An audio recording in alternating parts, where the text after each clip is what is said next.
আসসালামু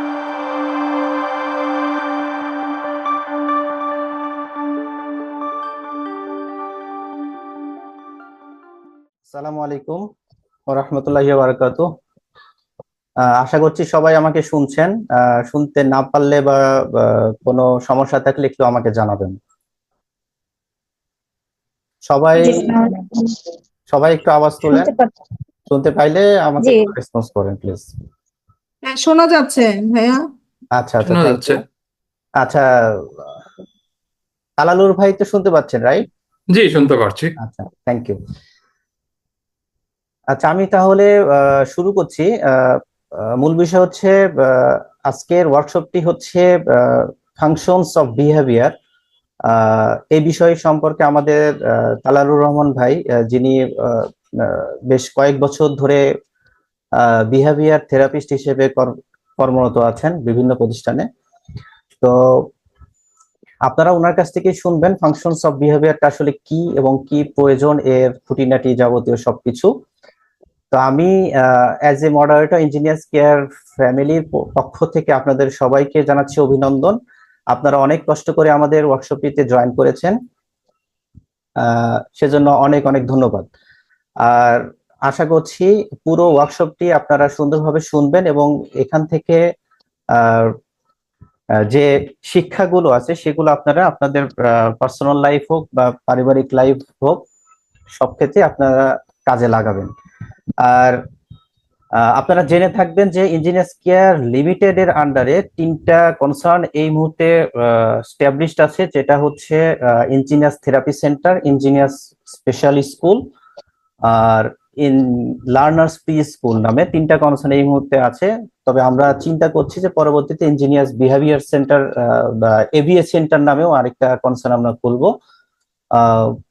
তো সেটার পরিচিতিটাও আমি একটুখানি দিয়ে দিলাম আর কি।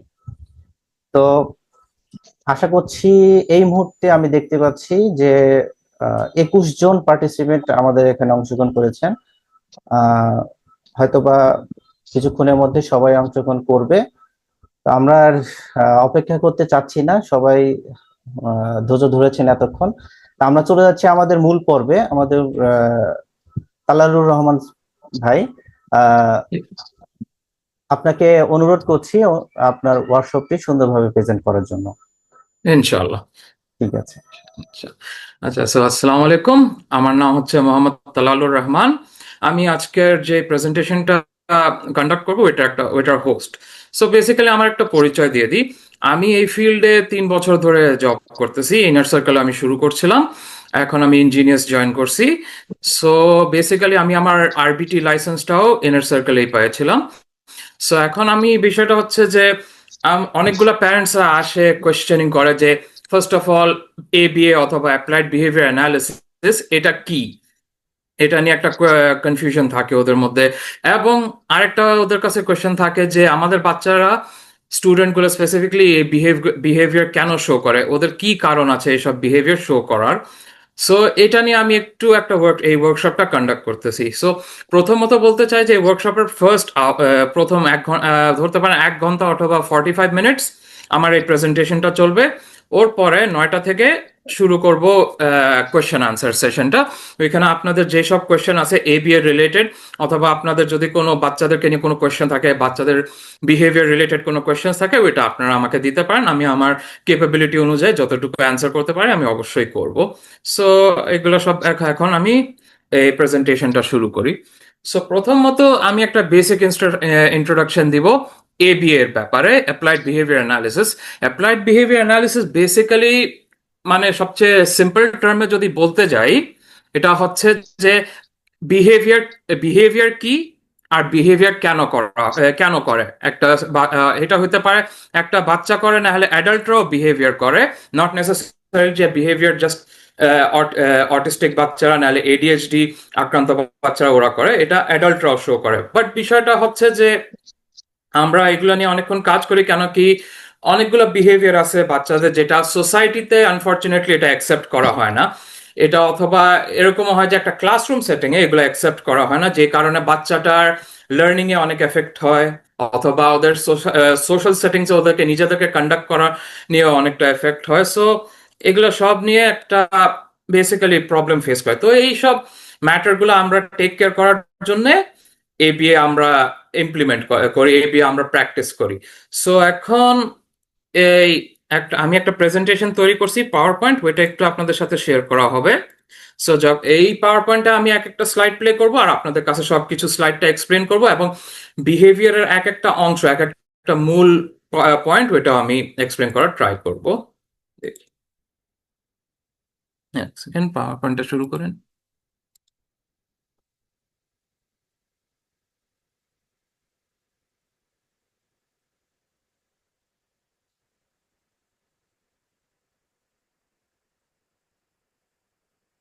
জি, সো আশা করি আপনারা দেখতে পারতেছেন প্রেজেন্টেশনটা।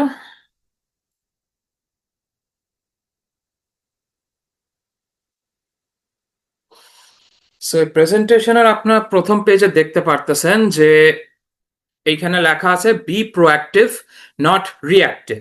সো এটা যদি আমরা বলতে, এটা মানে হচ্ছে যে যখন একটা বাচ্চা কোনো রকম একটা বিহেভিয়ার শো করে, যে এটা যাই হোক, চিল্লাচ্ছে, কাঁদতেছে, মারামারি করতেছে, সেলফ হার্ম করতেছে, নিজেদেরকে আঘাত করতেছে, তখন এটা আমরা বলি যে কখনো রিয়াক্ট করবেন না, কোনো রকম একটা রিয়াকশন দিবেন না, ওদের উপর চিল্লাবেন না, বেসিক্যালি কোনো রকম অ্যাটেনশন দিবেন না। সো ইনস্টেড অফ রিয়াক্টিভ আমরা আমাদের করা উচিত বি প্রোঅ্যাক্টিভ। প্রোঅ্যাক্টিভ বলতে হচ্ছে এখন আমাদের কাছে একটা আইডিয়া আছে যে বাচ্চারা একটা বিহেভিয়ার করতে যাচ্ছে। সো ইনস্টেড অফ রিয়াক্ট, ওই বিহেভিয়ার নিয়ে একটা রিয়াকশন না দেখায় আমরা করব কি, বিহেভিয়ারটা হওয়ার আগেই আমরা ওইটারে টেক কেয়ার করব। সো যেমন একটা বাচ্চা এজ অ্যান এক্সাম্পল কাঁদতে যাচ্ছে, এটা এখন আমরা জানি যে ওরা একটা সিচুয়েশনে পড়ছে, ওরা এখন এই সিচুয়েশনে ক্রাই করতে যাচ্ছে, অথবা যেটা আমরা বলি ওয়াইনিং, এটা কান্না না, ওয়াইনিং। ওয়াইনিং বলতে হচ্ছে যে একটা জাস্ট টাইপের নয়েজ তৈরি করতেছে আপনাদের অ্যাটেনশন পাওয়ার জন্য, নাহলে মানে বেসিক্যালি একটা সবার কাছ থেকে একটা রিয়াকশন পাওয়ার জন্য। তো এখন যেহেতু আমরা জানি যে এই সিচুয়েশনে একটা স্পেসিফিক সেটআপে বাচ্চাটা কাঁদতে যাচ্ছে, আমরা ওইটা স্টপ করার জন্য কিভাবে ওকে করতে পারি, আমরা একটা বাচ্চাদেরকে ডাইভার্ট করতে পারি।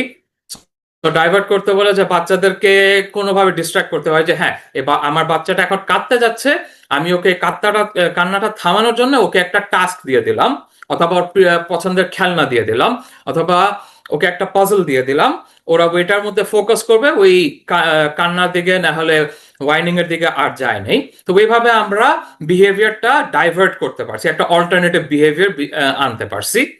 সো এটারই বলা হয় বিন প্রোঅ্যাক্টিভ।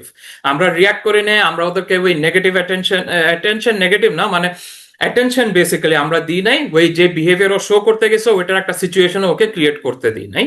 সো আমরা একটা পজিটিভ ওয়েতে এটা হ্যান্ডেল করতে পারছি। সো এখন এখানে হচ্ছে যে এই স্লাইডে দেখতে পারতেছেন যে লেখা আছে why does he do that, মানে বাচ্চাটা এই বিহেভিয়ার কেন করতেছে। তো এখানে লেখা হচ্ছে যে all behaviour happens for a reason. So প্রত্যেকটা যে বিহেভিয়ার বাচ্চারা শো করে, যে টাইপের অ্যাটিটিউড ওরা শো করে, এটা একটা কারণের জন্যই ওরা করতেছে।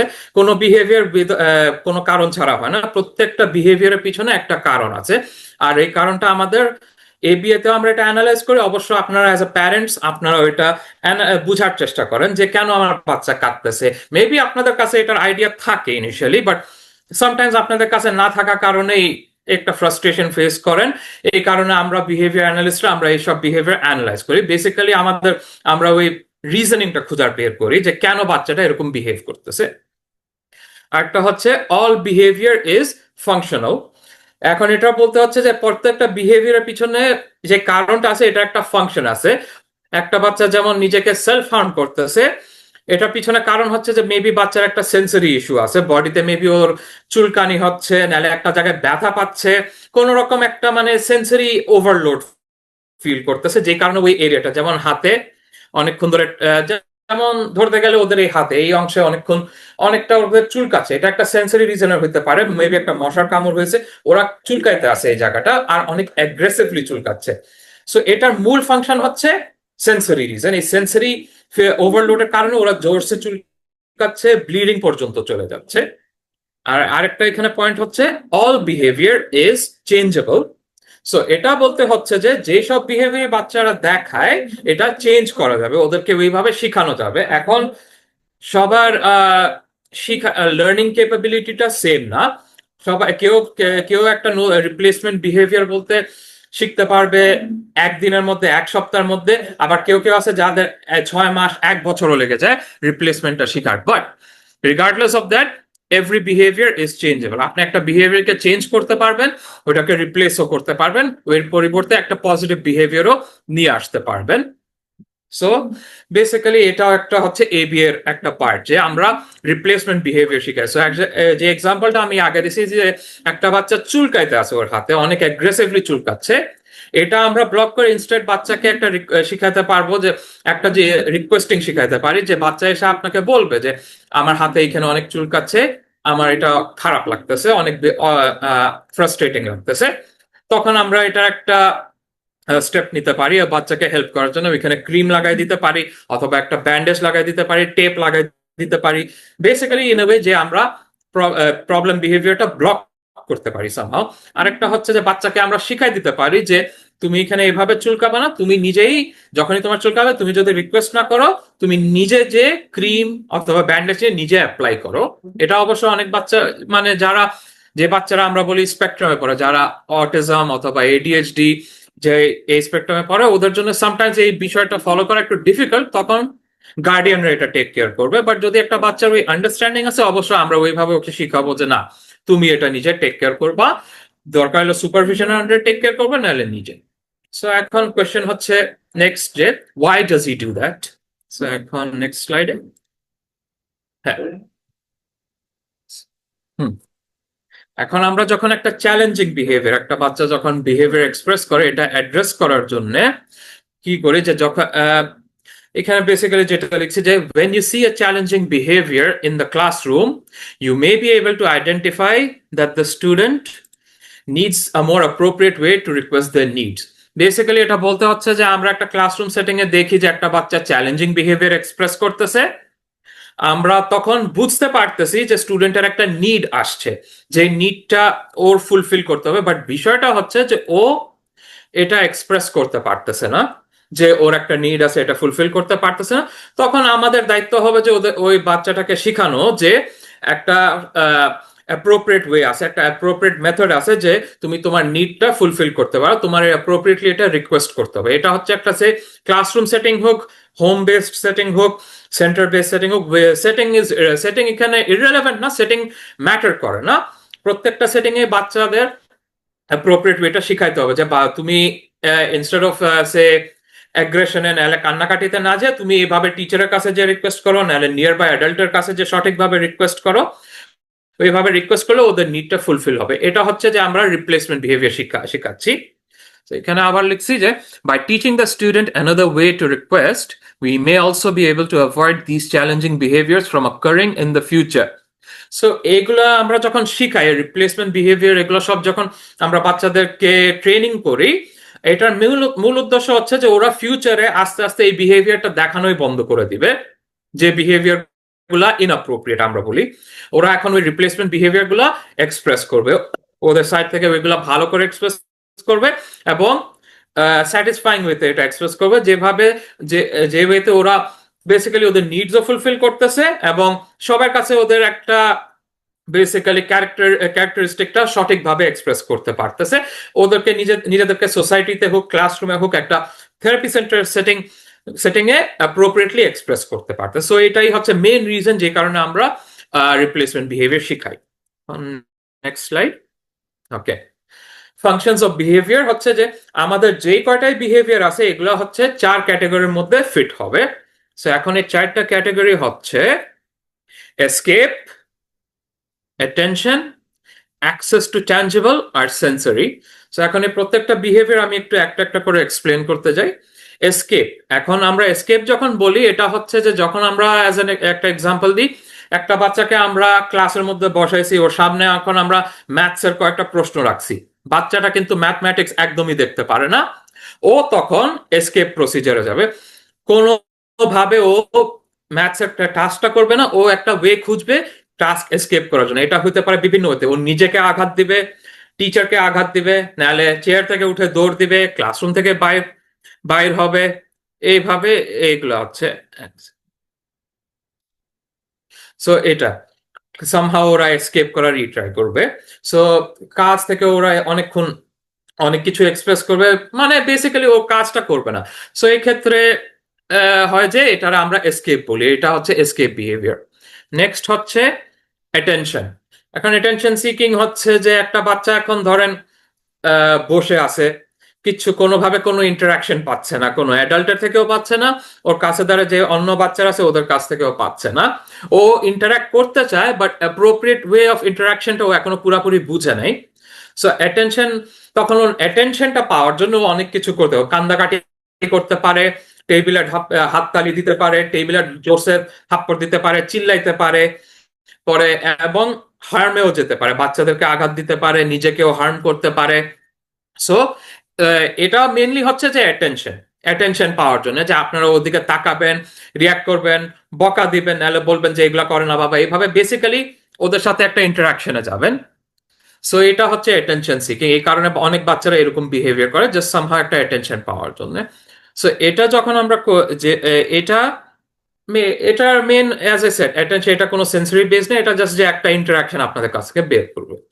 আচ্ছা, এই নেক্সট ফাংশন হচ্ছে অ্যাক্সেস টু ট্যাঞ্জিবল।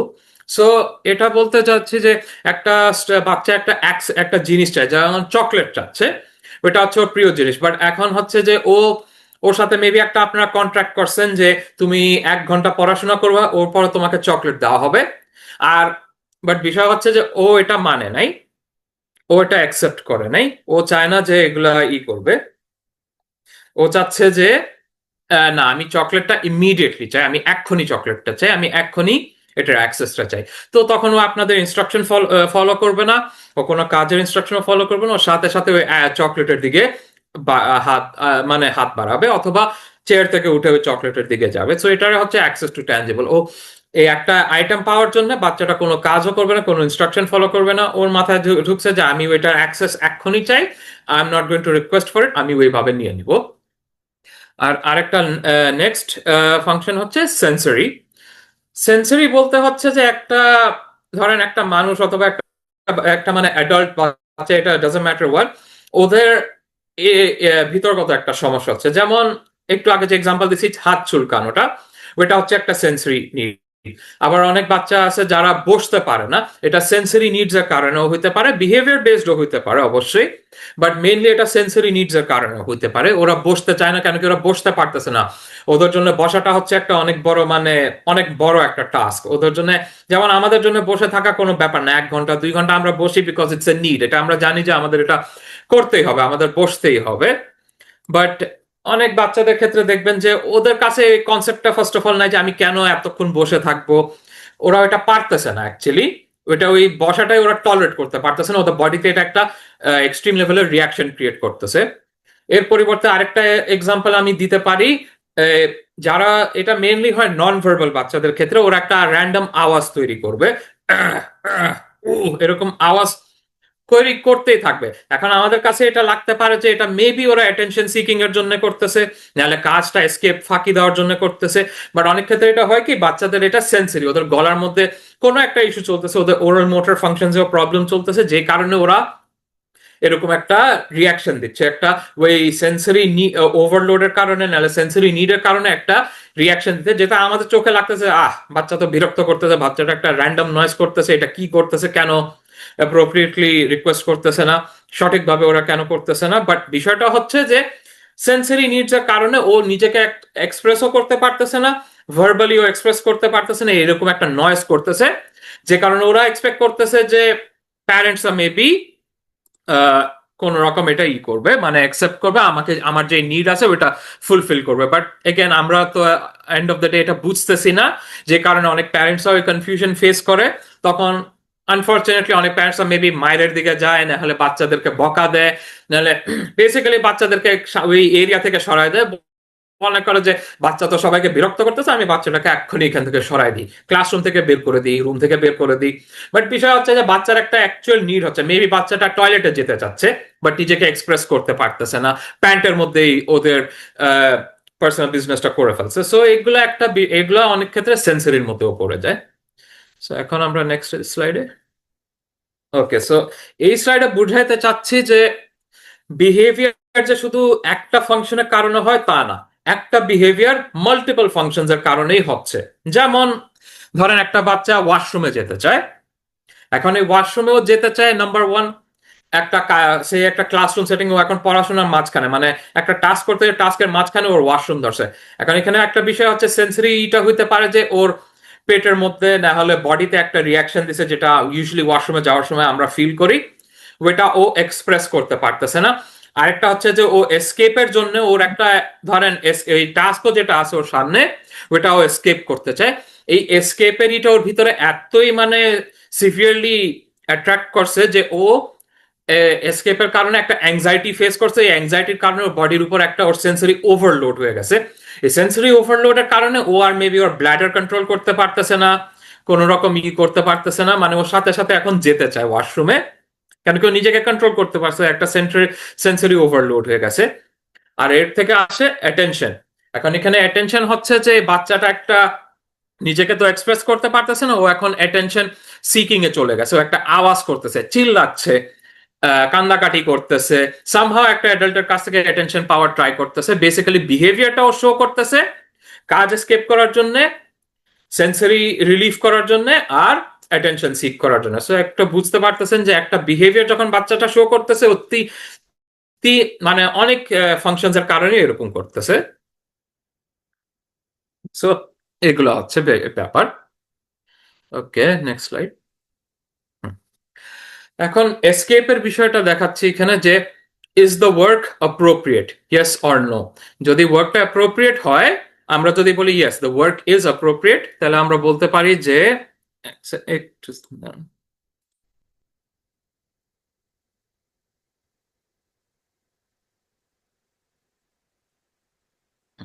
সরি, যখন আমরা ওয়ার্কটা অ্যাপ্রোপ্রিয়েট বলি তখন হচ্ছে যে ইয়েস কাজটা অ্যাপ্রোপ্রিয়েট, বাচ্চাটার জন্য কাজটা সঠিক, কোনো মানে এখানে ইনঅ্যাপ্রোপ্রিয়েট কিছু করা হচ্ছে না।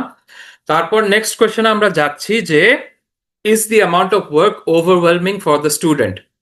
যদি ইয়েস হয়, আপনি যদি ইয়েস মানে ইয়েস অর নো, যে কাজটা আমরা দিয়েছি বাচ্চাদেরকে, এটা কি অ্যাপ্রোপ্রিয়েট হয়েছে নাকি মানে ইনঅ্যাপ্রোপ্রিয়েট হয়েছে, বাচ্চার জন্য কি অনেক বেশি হয়ে গেছে নাকি অ্যাকচুয়ালি এরকম বেশি না, বাচ্চাটা এটা হ্যান্ডেল করতে পারতেছে, এটা মানে বাচ্চাদের কেপাবিলিটির মধ্যে পড়তেছে, এটা আমাদের বুঝতে হবে। সো এটা একটা বিহেভিয়ার অ্যানালিসিসেই পড়তেছে যে একটা বাচ্চা এসকেপ করতে চাচ্ছে, কাজটা কেন করতেছে, কাজটা কি বাচ্চার জন্য অ্যাপ্রোপ্রিয়েট, বাচ্চাদের স্কিল লেভেলে পড়ে কিনা, ফার্স্টে আমরা ওইটা অ্যানালাইজ করব। যদি হ্যাঁ এটা ওদের স্কিল লেভেলে পড়তেছে, তাহলে ওকে আমরা যাব নেক্সট, যে কাজটা আমরা দিছি এটার অ্যামাউন্টটা কি বাচ্চার জন্য অ্যাপ্রোপ্রিয়েট নাকি অনেক বেশি হয়ে যাচ্ছে বাচ্চার জন্য কাজটা। হ্যাঁ, সো যদি মানে বেশি বলতে হচ্ছে যে আপনি একটা আবার ম্যাথস অথবা ইংলিশের একটা হোমওয়ার্ক দিচ্ছেন, এখন বাচ্চার কেপাবিলিটি হচ্ছে ধরেন ইংলিশে ম্যাক্সিমাম ওরা কিছু বেসিক গ্রামার করতে পারবে, তাও 3-4টা পেজের উপরে না, বাট হোমওয়ার্ক হিসাবে আপনার দিয়ে দিয়েছেন 20-30 পেজেস, যেটা হচ্ছে অনেক বাচ্চার জন্য ওভারওয়েলমিং, ওদের অ্যাটেনশন স্প্যানের জন্য এটা অনেক বেশি, ওদের কেপাবিলিটির জন্য এটা অনেক বেশি, ওরা এটা মেনটেন করতে পারবে না কোনোভাবেই। সো তখন আমরা বলি যে amount of work is overwhelming for the student. ওর পরে হচ্ছে নেক্সট কোয়েশ্চেন যে is the behaviour affecting the students ability to learn. যে বিহেভিয়ারটা বাচ্চাটা শো করতেছে, এটা কি ওদের শিক্ষার কেপাবিলিটিটা এফেক্ট করতেছে কিনা, ওরা কি এই বিহেভিয়ারের কারণে আর শিখতে পারতেছে না নাকি, এটাও আমরা অ্যাসেস করব। ওর পরে আমরা যাব এই যে is there an educational assessment. Educational assessment বলতে যে বাচ্চাটার শিক্ষার ক্যাপাবিলিটিটা কতটুক, বাচ্চার অ্যাটেনশন স্প্যান কতটুক, ওদের বিহেভিয়ার মানে এই যে টপিকগুলো ওদেরকে শেখায়। যেমন একটা বাচ্চা ধরেন লিগালি ওদের বয়স হচ্ছে 8 বছর, বাট ফাংশনালি ওরা হচ্ছে 4 বছর। এখন যে বাচ্চারা ফাংশনালি 4 বছর, ওদেরকে আপনারা যদি 8 বছরের বাচ্চার কাজ দেন, ওরা ওটা পারবে না, ডাজন্ট ম্যাটার ওদের লিগাল বয়স কত অথবা বায়োলজিক্যাল এজ কতটুক, ওরা ওই 4 বছরের বাচ্চাদের যে কাজ আছে ওরা ওইটাই করবে যতক্ষণ ওরা ওইটার থেকে গ্রাজুয়েট না করতে পারে। সো এইগুলোই আমরা সব এডুকেশনাল অ্যাসেসমেন্টে দেখি। তো এটা বেসিক্যালি হচ্ছে যে আমরা এডুকেশনাল অ্যাসেসমেন্টটা আছে কিনা ওইটাও আমরা যাচাই করব। ওর পরে আমরা দেখবো is there an IEP. IEP বলতে ইন্ডিভিজুয়াল এডুকেশনাল প্রোগ্রাম। সো এখানে আমরা দেখি যে ABA তে আমরা বেসিক্যালি একটা আইপি তুলি বলতে একটা বাচ্চার কোন কোন দিকে দুর্বলতা আছে আবার কোন কোন দিকে স্ট্রেংথ আছে, ওরা কোন কোন কাজটা পারে, এগুলো যাচাই করার পরে একটা আইপি আমরা তৈরি করি। আইপি তে বেসিক্যালি ওইসব টাস্ক তুলি যেটা আমরা মনে করি বাচ্চা এই অ্যাসপেক্টের দুর্বলতা আছে। যেমন একটা বাচ্চা এখনো লিখতে পারে না, ওদের গ্রস মোটর স্কিল এখন, সরি ফাইন মোটর স্কিলস গুলা, হাতের যে স্কিল আছে গ্রিপিং স্কিল এখনো ওই লেভেলে যায় নাই। সো একটা আইপি তে এরকম বাচ্চার জন্য আমরা গ্রিপ প্র্যাকটিসের বেশি কাজ হয়, যেমন হ্যান্ড এক্সারসাইজেস কিছুটা প্র্যাকটিস করব, পেন্সিল গ্রিপ প্র্যাকটিস গুলো মেনটেন করব, এবং অ্যাপ্রোপ্রিয়েট গ্রিপ প্র্যাকটিস, যেমন ফার্স্টে আমরা গ্র্যাবিং উইথে করব, পরে ক্র্যাব ক্ল থ্রি, এভাবে ফিঙ্গার প্র্যাকটিস এরকম করবো, পরে আস্তে আস্তে আমরা অ্যাপ্রোপ্রিয়েট পেন্সিল গ্রিপের দিকে নিয়ে যাবো বাচ্চাকে, বেসিক্যালি প্র্যাকটিসের মধ্যে রাখবো। সো এরকম টাস্ক আমরা এই বাচ্চার জন্য তুলবো, fine motor task basically. So এগুলো আস্তে আস্তে শিখায় ওদের গ্রিপটা, পেন্সিল গ্রিপটা অ্যাপ্রোপ্রিয়েট লেভেলে নিয়ে যাব। সো এরকম টাস্ক আমরা আইপি তে তুলি। শুধুমাত্র যে রাইটিং স্কিলস এরকম না, ভিজুয়াল পারফরমেন্স স্কিলস গুলো আমরা তুলি, পরে এরকম অনেক কিছু স্কিল আমরা একটা আইপি তে তুলি যেটা আমরা মনে করি একটা বাচ্চার জন্য অ্যাপ্রোপ্রিয়েট হবে, ওদের শিক্ষার এই সাইডে একটু দুর্বলতা আছে, আমরা এগুলো এইভাবে মেনটেন করবো। আচ্ছা, নেক্সট স্লাইড। হ্যাঁ, এখন অ্যাটেনশনে বলতে যখন একটা বাচ্চা অ্যাটেনশন সিকিং বিহেভিয়ার শো করে, প্রথমে আমরা যাচাই করব যে একটা স্টুডেন্ট কার কাছ থেকে অ্যাটেনশন চাচ্ছে, who is the student seeking attention from, peers or adults. Peers বলতে ওদের ইমিডিয়েট একটা বাচ্চার ক্লাসমেট ধরতে পারে, নাহলে একটা বাচ্চার প্লেমেট, একটা প্লে এরিয়াতে ওদের প্লেমেট থাকতে পারে, নাহলে ওদের ফ্রেন্ডস এর কাছ থেকে ওরা মেবি অ্যাটেনশন চাচ্ছে, অথবা একটা অ্যাডাল্টের কাছ থেকেও অ্যাটেনশন চাচ্ছে। সো ফার্স্ট অফ অল আমরা এটা যাচাই করব, যখন বিহেভিয়ার শো করতেছে অ্যাটেনশন সিকিং বিহেভিয়ার, কার কাছ থেকে ওরা অ্যাটেনশনটা নেওয়ার ট্রাই করতেছে, ওইটা অ্যাসেস করব। ওর পরে আমরা জাজ করব, is the attention appropriate in nature, অ্যাটেনশনটা কি ওরা সঠিকভাবে দেখাচ্ছে নাকি ওরা ইনঅ্যাপ্রোপ্রিয়েটলি, মানে ঠিক মতন ওরা অ্যাটেনশন সিকিং বিহেভিয়ারটা ডিসপ্লে করতেছে না, এটা আমরা যাচাই করব। ওকে, সো ওইটা জাজ করার পরে আমরা নেক্সটে যাব, is the attention affecting the students ability to learn. এখানে একটা বিষয় হচ্ছে যে ফার্স্ট অফ অল যে অ্যাটেনশনটা স্টুডেন্টটা পাচ্ছে এটা কি বাচ্চাটাকে এফেক্ট করতেছে, ওদের লার্নিং এফেক্ট করতেছে কিনা। যেমন একটা বাচ্চা কাঁদতেছে, মানে বসে আছে একা, হঠাৎ করে কাঁদতেছে, অ্যালোন টাইম স্পেন্ড করতেছে না, কোনোভাবে একটা অ্যাডাল্টের অ্যাটেনশন ওরা নেওয়ার ট্রাই করবেই। বা এটা এখন মানে বাচ্চাটাকে আপনি পড়াশোনার জন্য রেখে দিয়েছেন, ওরা পড়তে বসছে, বাট ওরা মানে এখন একটা অ্যাটেনশন সামহাউ চাবে, ওরা কান্নাকাটি শুরু করতেছে, কেন কি দেখতেছে যে আমার ইমিডিয়েটলি আমার ফ্রেন্ডরা আমার সাথে কথা বলতেছে না, অ্যাডাল্টরা আমাকে অ্যাটেনশন দিচ্ছে না, ওরা তখন কান্নাকাটি শুরু করছে, নাহলে টেবিলে জোরসে থাপ্পড় মারা শুরু করছে, নিজেদেরকে হার্ম করতেছে, হাততালি দিচ্ছে। সো এই তখন যদি আপনারা একটা অ্যাটেনশন দেন, ওই অ্যাটেনশনটা আমাদের তখন জাজ করতে হবে যে ইজ দিস অ্যাটেনশন অ্যাপ্রোপ্রিয়েট, আমরা কি সঠিকভাবে বাচ্চাটাকে অ্যাটেনশন দিচ্ছি, এই অ্যাটেনশনটা দেওয়াটা কি অ্যাপ্রোপ্রিয়েট, নাকি আমাদের এই অ্যাটেনশনটা ইগনোর করা উচিত ছিল, এই বিহেভিয়ারটা ইগনোর করা উচিত ছিল। সো এটা আমরা জাজ করব। ওর পরে আরেকটা হচ্ছে যে is the attention affecting the students social relationship. So বিষয় হচ্ছে যে একটা বাচ্চা যখন অ্যাটেনশন পাচ্ছে, এটা কি ওর ইমিডিয়েট যে রিলেশন আছে, সোশ্যাল রিলেশনশিপ বলতে ওর অন্য বাচ্চাদের সাথে ফ্রেন্ডশিপ, নাহলে প্যারেন্টসদের সাথে যে রিলেশনশিপ আছে, আত্মীয় স্বজনের সাথে যে রিলেশনশিপ আছে, এই অ্যাটেনশনটা কি ওকে ওইভাবে নেগেটিভলি এফেক্ট করতেছে নাকি পজিটিভলি এফেক্ট করতেছে, এটা আমরা জাজ করার ট্রাই করব।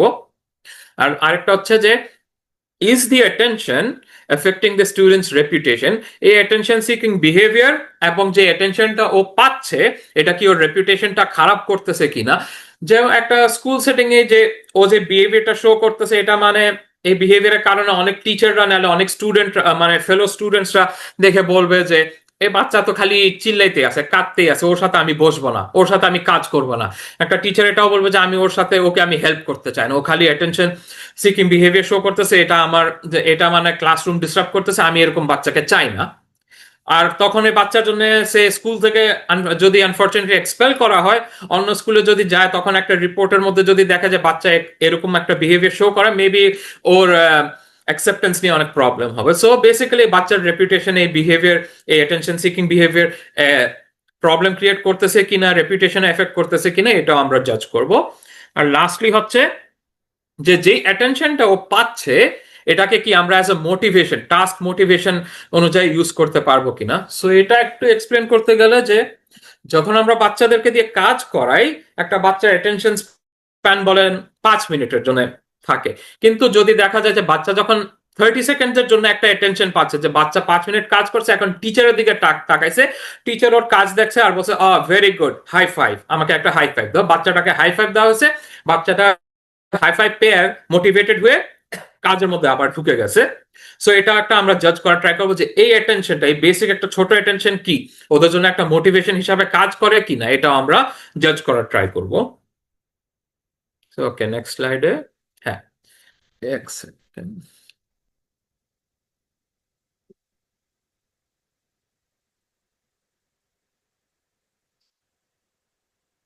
জাস্ট আ সেকেন্ড।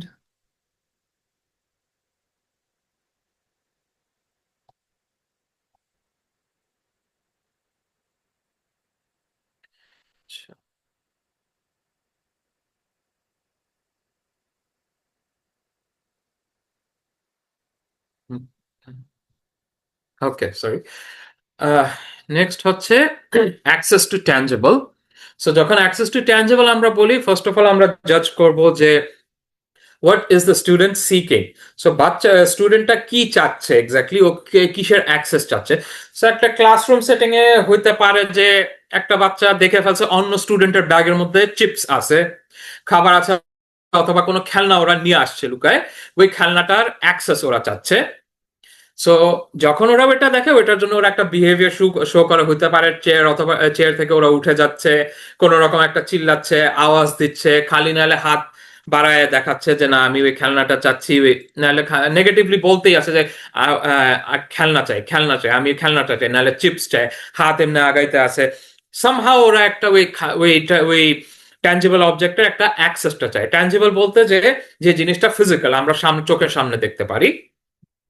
সো ওইটা আছে। আর আরেকটা ওর পরে হচ্ছে ডাজ দ্য স্টুডেন্ট পারসেভারেট।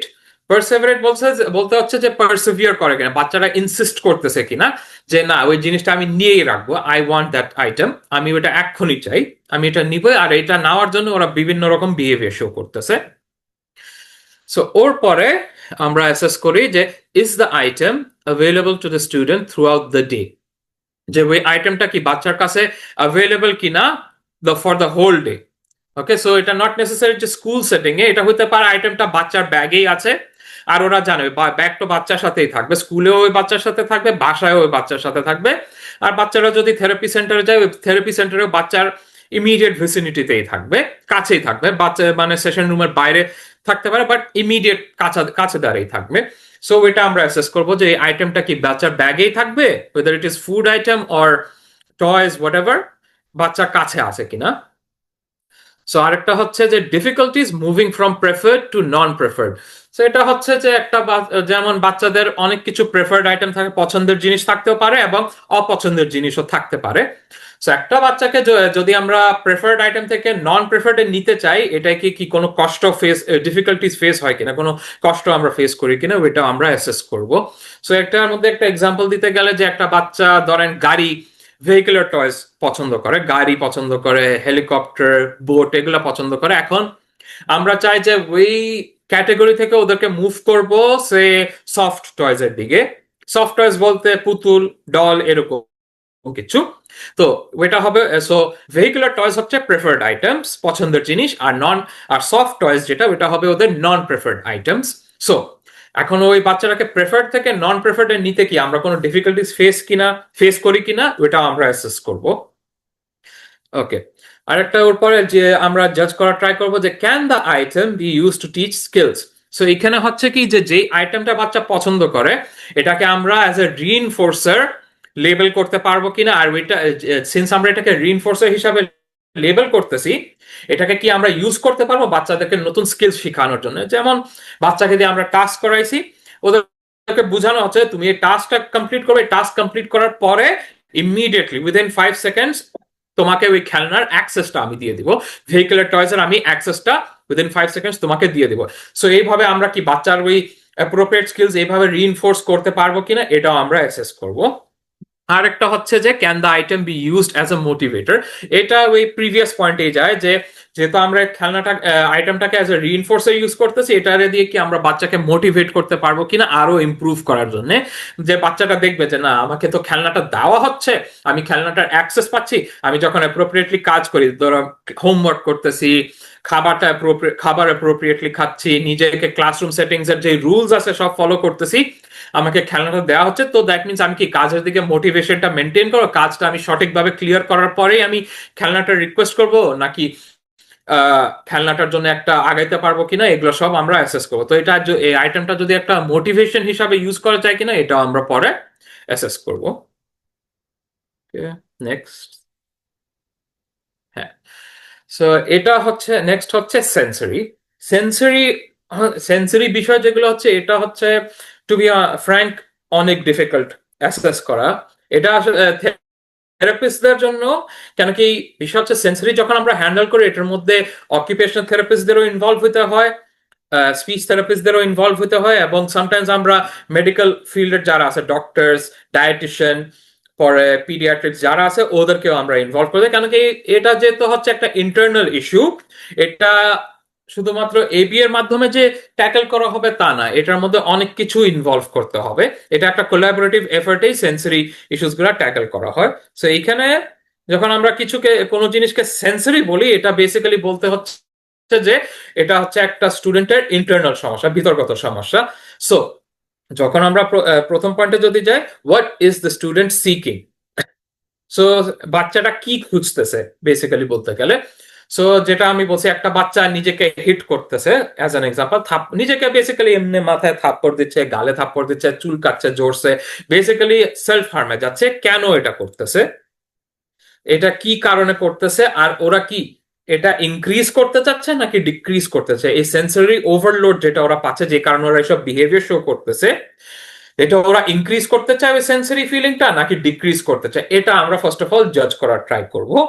সো যখন অনেক বাচ্চারা এটা ইনক্রিজ করতে চায়, ওরা এইভাবেই মানে একটা বিহেভিয়ার শো করে যে কারণে আপনারা ওদের হাত ধরবেন, একটা হাত ধরবেন নাহলেই করে, যেমন অনেক বাচ্চারা হাততালি নাহলে আপনার হাই ফাইভ যখন দেবে অনেক জোরসে নেয়, যেটা যখন আমরা দেখি আমাদের চোখের সামনে এটা অনেক এক্সট্রিম, মানে ওই বিহেভিয়ারটা অনেক এক্সট্রিম লাগে, যে এত জোরসে কেন হাততালি দিচ্ছে নাহলে এত জোরসে হাই ফাইভ কেন নিচ্ছে, তখন এটা আমরা বুঝবো যে এটা হতে পারে একটা সেন্সরি। সো এই ক্ষেত্রে বাচ্চারা আপনি যদি হাই ফাইভ দেন ওরা এটা মানবেন, ওরা খালি বলবে যে আরো দাও, জোরসে দাও, এটা দ্যাট মিনস ওরা সেন্সরিটা ইনক্রিজ করতেছে, ওরা চায় যে আপনার কাছ থেকে একটা সেন্সরি ফিডব্যাক আরো জোরসে চায়, আরো এক্সট্রিম লেভেলে চায়।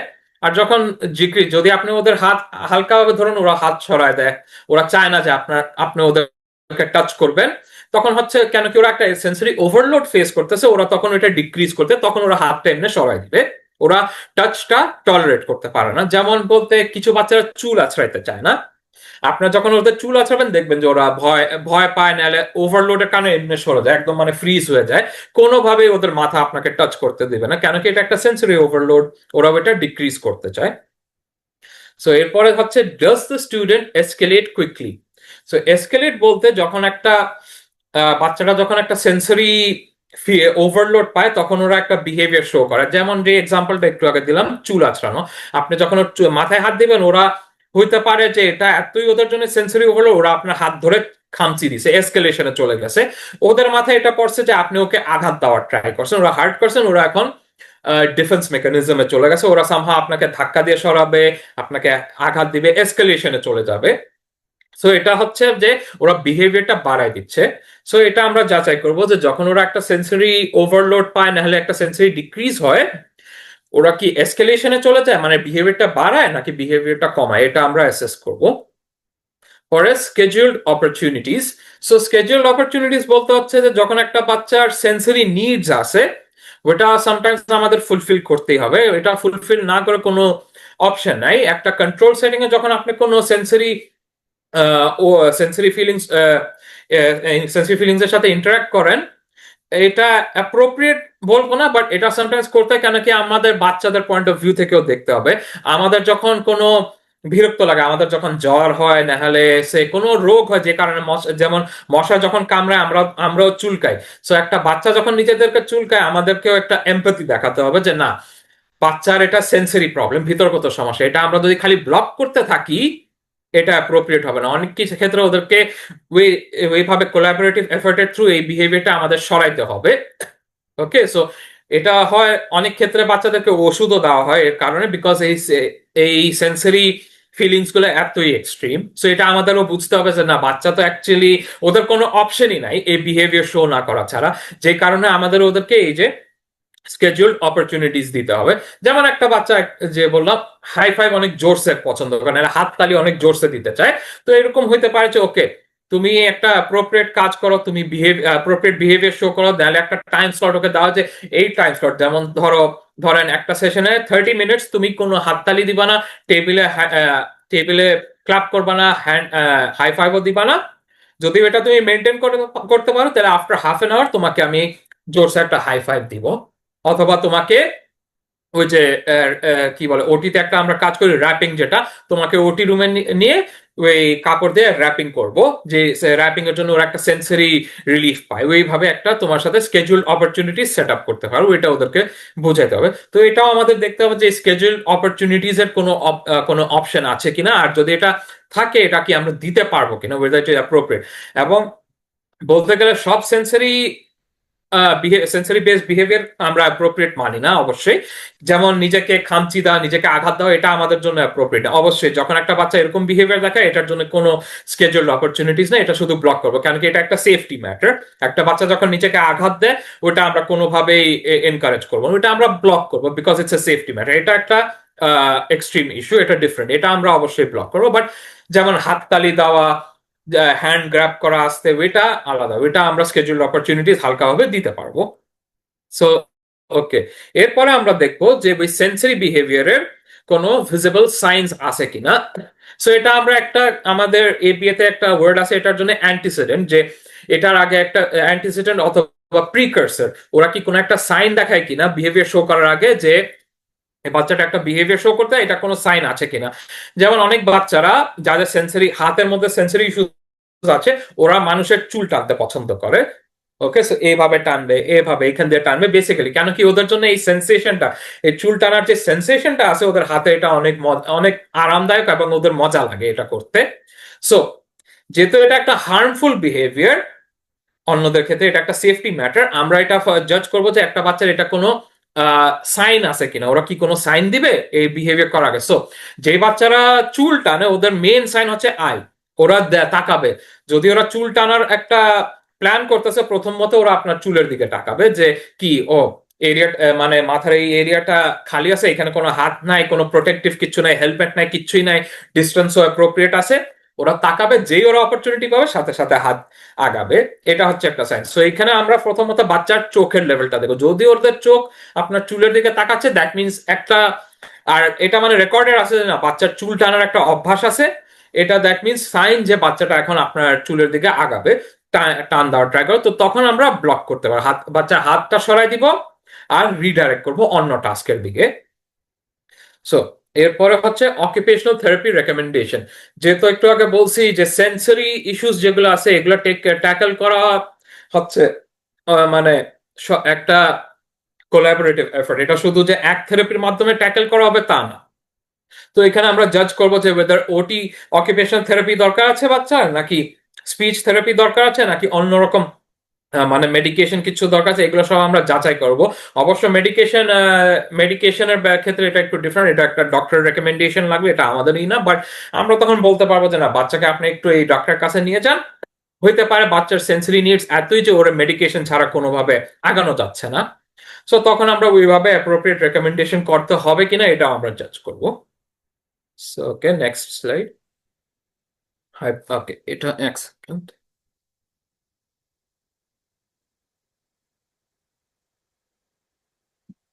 ওকে, সো এখানে বলছি যে hypothesis, when we are looking at determining the probable function of the challenging behavior, we are establishing our hypothesis statement. Hypothesis যখন আমরা বলি, এটা সায়েন্টিফিক্যালি বলতে হচ্ছে যে একটা বাচ্চা কি কারণে বিহেভিয়ার করতেছে এটা আমরা গেস করতেছি। সো ক্লাসরুম সেটিং এ বাচ্চা চিল্লাচ্ছে, কান্নাকাটি করতেছে, টেবিল থেকে উঠে চলে যাচ্ছে, বিভিন্ন রকমের বিহেভিয়ার দেখাচ্ছে, এই বিহেভিয়ারের ফাংশনটা কি এটা আমরা গেস করার ট্রাই করতেছি অথবা যাচাই করার ট্রাই করতেছি, এটারে আমরা হাইপোথেসিস বলি। যে আমরা জাজ করার ট্রাই করছি কেন একটা বাচ্চা বিহেভিয়ার করতেছে, এটা হাইপোথেসিস, এটা হাইপোথেটিক্যাল যে রিজনিংটা আছে এটা আমরা বের করতেছি। ওকে, সো এখন অনেকজন এটা, অনেক প্যারেন্টস এটা নিয়ে অ্যাকচুয়ালি বলে যে আপনারা এটা হাইপোথেসিস কেন করতে, আপনারা একটা 100% গ্যারেন্টি কেন দিতে পারতেছেন না। কোন সায়েন্টিফিক ফিল্ডেই হাইপোথেসিস আমাদের ক্রিয়েট করতে হবে, এটা ওয়েদার এটা মেডিকেল ফিল্ড হোক, থেরাপি বেসড ফিল্ড হোক, টিচিং ফিল্ড হোক, ওয়েদার যেই ফিল্ড, যে হোয়াটএভার যেই ফিল্ডকে আমরা সায়েন্টিফিক ফিল্ড বলি ওইখানে একটা হাইপোথেসিস থাকবেই।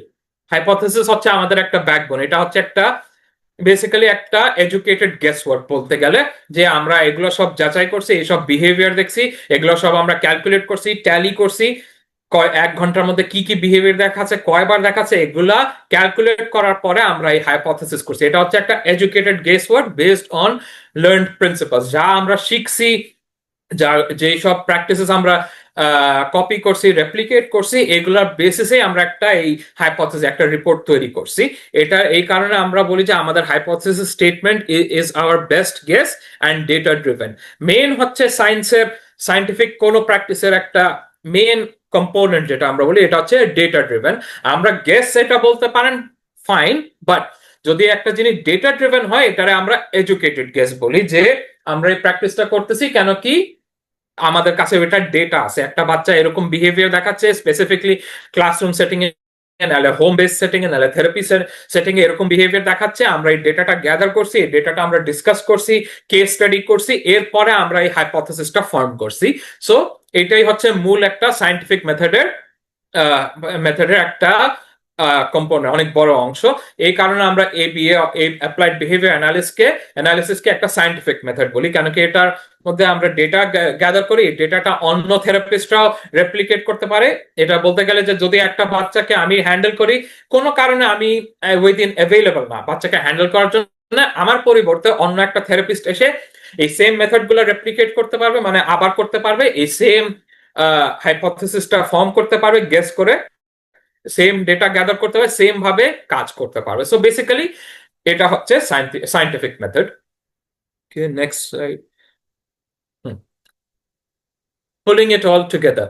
সো বেসিক্যালি আমরা এ পর্যন্ত যেসব একটা বাচ্চাকে আমরা অ্যাসেস করছি, অবজার্ভ করছি, ওদের বিহেভিয়ার ডেটা আমরা গ্যাদার করছি, কালেক্ট করছি, এগুলো এখন আমরা একসাথে কিভাবে কম্বাইন করব, কানেক্ট করে কিভাবে একটা সঠিক রিপোর্ট তৈরি করব, ওর মধ্যে একটা এডুকেশনাল প্রোগ্রাম কিভাবে তৈরি করব, অথবা ক্লাসরুম সেটিং এ একটা সিলেবাস, একটা এই বাচ্চার জন্য স্পেসিফিক একটা সিলেবাস কিভাবে প্রিপেয়ার করব। সো যখন এটা আমরা একসাথে জোড়া লাগাই অথবা একটা রিপোর্ট তৈরি করি, এখানে আমরা ফার্স্টে দেখবো যে যেই সব ডেটা আমরা গ্যাদার করছি, একটা বাচ্চার বিহেভিয়ারের যে প্রত্যেকটা বিহেভিয়ারের ডেটা, যে এক ঘন্টার মধ্যে বিহেভিয়ার কয়বার শো করছে, কিভাবে শো করছে, কেন শো করছে, এগুলো সব যখন আমরা গ্যাদার করব, প্রথমে আমরা দেখব প্যাটার্ন গুলা, বাচ্চার এই বিহেভিয়ারাল প্যাটার্নস গুলা, যে কিভাবে ওরা শো করে, কোন সেটিং এ শো করে, কেন এগুলো শো করে, এগুলো আমরা দেখবো। এটা একটা কোয়েশ্চেন থাকবে ওই রিপোর্টটা তৈরি করার সময়। সো এটা একটা কোয়েশ্চেন যে কিভাবে এটা শো করে, বিহেভিয়ারের প্যাটার্নটা কি, ও কি যখন ক্লাসরুম থেকে ধরো হলে, স্কুলের হলওয়েতে যায় তখন বিহেভিয়ারটা শো করে, নাকি ক্লাসরুমে ঢুকার সাথে সাথে বিহেভিয়ারটা শো করে, এটা আমরা দেখবো। অথবা হইতে পারে বাচ্চাটাকে যখন ওয়াশরুমে নেওয়া হয়, ওয়াশরুমে সেন্সরি ওভারলোডের কারণে বিহেভিয়ারটা বেশি শো করে। বেসিক্যালি বাচ্চার ওই প্যাটার্নটা আমরা যাচাই করব। এরপরে হচ্ছে অ্যান্টিসিডেন্ট বলতে হচ্ছে যে বিহেভিয়ার শো করার আগে ও কি আমরা ওর সাথে কি করছি। যেমন স্কুল সেটিং এ মেইনলি একটা বাচ্চার সাথে যখন ধরেন সায়েন্সের কোনো কাজ ওকে প্রেজেন্ট করা হচ্ছে, যে বসানো হয়েছে ওকে, ওর সামনে কোয়েশ্চেন একটা দেওয়া হয়েছে, এই বাচ্চাটা কোয়েশ্চেন অ্যান্সার করতে পছন্দ করে না, কেন কি ওর মাথায় এটা ঢুকে গেছে যে ওর সামনে যখন কোয়েশ্চেন কিছু দেওয়া হবে that means it's a task, একটা টাস্ক ওকে প্রেজেন্ট করেছে, ও টাস্ক করতে চায় না। সো অ্যান্টিসিডেন্ট এই ক্ষেত্রে হবে যে ওকে একটা প্রশ্ন করা হয়েছে, ওই প্রশ্নটা হচ্ছে অ্যান্টিসিডেন্ট, যে বিহেভিয়ার ও শো করার আগে ওর সাথে কি করা হয়েছে, একটা প্রশ্ন করা হয়েছে। ওর পরে আমরা বাচ্চার বিহেভিয়ার দেখো, বাচ্চাটা তখন চিল্লানো শুরু করে দিছে, স্ক্রিমিং, অনেক জোরসে চিল্লানো শুরু করে দিছে। এরপরে আমরা কনসিকুয়েন্স বলতে যে আমরা অ্যান্টিসিডেন্ট দেখছি যে বাচ্চাকে একটা কোয়েশ্চেন দেওয়া হয়েছে, কোয়েশ্চেন দেওয়ার পরে বাচ্চাটার সাথে সাথে বিহেভিয়ার শুরু করে দিছে, চিৎকার দেওয়া শুরু করে দিছে। এই চিৎকারের পরিবর্তন জন্য আমরা কি একটা কনসিকুয়েন্স, ওকে কি একটা রেসপন্স দিছি, বিহেভিয়ারাল রেসপন্স, যেটা যে আমরা কি করছি ওর সাথে এই বিহেভিয়ারটা থামানোর জন্য। সো হইতে পারে যে ওকে বাচ্চাটা কোয়েশ্চেন দেওয়া হয়েছে, নাম্বার 1। নাম্বার 2, বাচ্চা বিহেভিয়ার শো করছে, চিল্লানো শুরু করছে। এখন কনসিকুয়েন্স আমরা কি দিছি, একটা স্কুল সেটিং এ মেইনলি কনসিকুয়েন্স কয়েকটা দেওয়া হয়, যে বাচ্চাকে ক্লাসরুম থেকে বের করা হয়েছে, বাচ্চাকে অথবা একটা বলা হয়েছে যে তুমি যেহেতু এই বিহেভিয়ার শুরু করছো, তোমাকে আইদার আমি সাসপেন্ড করবো, নাহলে ডিটেনশন করবো, এক্সপেল করবো, এগুলো একটা কনসিকুয়েন্স। অথবা বাচ্চার কাছ থেকে টাস্কটা সরানো হয়ে গেছে, ওই কোয়েশ্চেনটা আমরা বাচ্চার কাছ থেকে সরাই দিছি, আর বলছে যে না না তোমার এটা অ্যান্সার করো, তুমি চিল্লায় না, তুমি কাইন্দ না, তুমি চুপচাপ থাকো। এটা একটা কনসিকুয়েন্স ওকে দেওয়া হয়েছে। এগুলো সব কনসিকুয়েন্সের মধ্যে পড়ে। সো বেসিক্যালি বিহেভিয়ারটা থামানোর জন্য আমরা কি কনসিকুয়েন্স দিছি এবং কোন কনসিকুয়েন্সটা সবচেয়ে এফেক্টিভ হয়েছে বিহেভিয়ার থামানোর জন্য, এটা আমরা দেখতে হবে। তো যে এক্সাম্পলটা দিছি, যে যদি কনসিকুয়েন্সের মধ্যে বাচ্চাকে দেখানো হয়েছে বাচ্চার উপর আরো আমরা রাগের মাথায় চিল্লাইছি যে চুপ করো না কেন, এটা একটা কনসেপ্ট, বাট এই কনসিকুয়েন্স দাওয়াতে বাচ্চার বিহেভিয়ার আরো বেড়ে গেছে, ও আরো চিল্লানো শুরু করে দিছে, এটা অ্যাপ্রোপ্রিয়েট। তাহলে আমরা এপিএ তে এটা আমরা অ্যাপ্রোপ্রিয়েট কনসিকুয়েন্স বলবো না। বাচ্চাকে ক্লাসরুম থেকে বাইর করা হয়েছে, বাচ্চাটা এখন কান্না থামছে, বাট এটা আমরা অ্যাপ্রোপ্রিয়েট কনসিকুয়েন্স মানবো না, কেন কি বাচ্চাটা টাস্ক থেকে এসকেপ পেয়ে গেছে, আমরা ওকে ক্লাসরুম থেকে বের করছি, ও এটাই চাচ্ছিল, ও ক্লাসরুম থেকে সামহাউ বের হবে, ওকে এই ইশার থেকে ক্লাসরুম থেকে বের করে দিছি, ওর রিকোয়ারমেন্ট ফুলফিল হয়ে গেছে, ও এখন চুপ হয়ে গেছে। এখন আরেকটা হচ্ছে বাচ্চাকে বিহেভিয়ারের রিপিটেড বিহেভিয়ারের কারণে আমরা কনসিকুয়েন্স হিসাবে ওকে বাচ্চাকে স্কুল থেকে এক্সপেল করে দিছি, এটাও আমরা অ্যাপ্রোপ্রিয়েট কনসিকুয়েন্স না, কেন কি বাচ্চার এই নিডও আবার ফুলফিল হয়ে গেছে, ও স্কুল থেকে এসকেপ পেয়ে গেছে। সো এটা অ্যাপ্রোপ্রিয়েট না। হ্যাঁ, নেক্সট যেটা বলছিলাম, যে বাচ্চার সামনে থেকে ওই কোয়েশ্চেনটাই সরানো হয়ে গেছে, ওকে কোয়েশ্চেন করানো হয়নি, বাচ্চাটা থেমে গেছে। ইভেন দো এটা এসকেপ টাস্ক থেকে, বিষয়টা হচ্ছে যে ও এখনো এটা ক্লাসরুমে আছে, টাস্কটা থেকে এসকেপ হয়েছে, বাট ও ক্লাসরুম থেকে বের হতে পারে নাই, ক্লাসরুমে এখনো আছে, ওর পুরোপুরি রিকোয়ারমেন্ট ফুলফিল হয় না, এটা সামওয়াট অ্যাকসেপ্টেবল। সো এর পরিবর্তে আমি বলবো যে এইখানে এরকম একটা সেটিং এ অ্যাপ্রোপ্রিয়েট দিতে পারবো, যে ইনস্টেড অফ এই বিহেভিয়ার ও কি করছে, যে এক সেকেন্ড,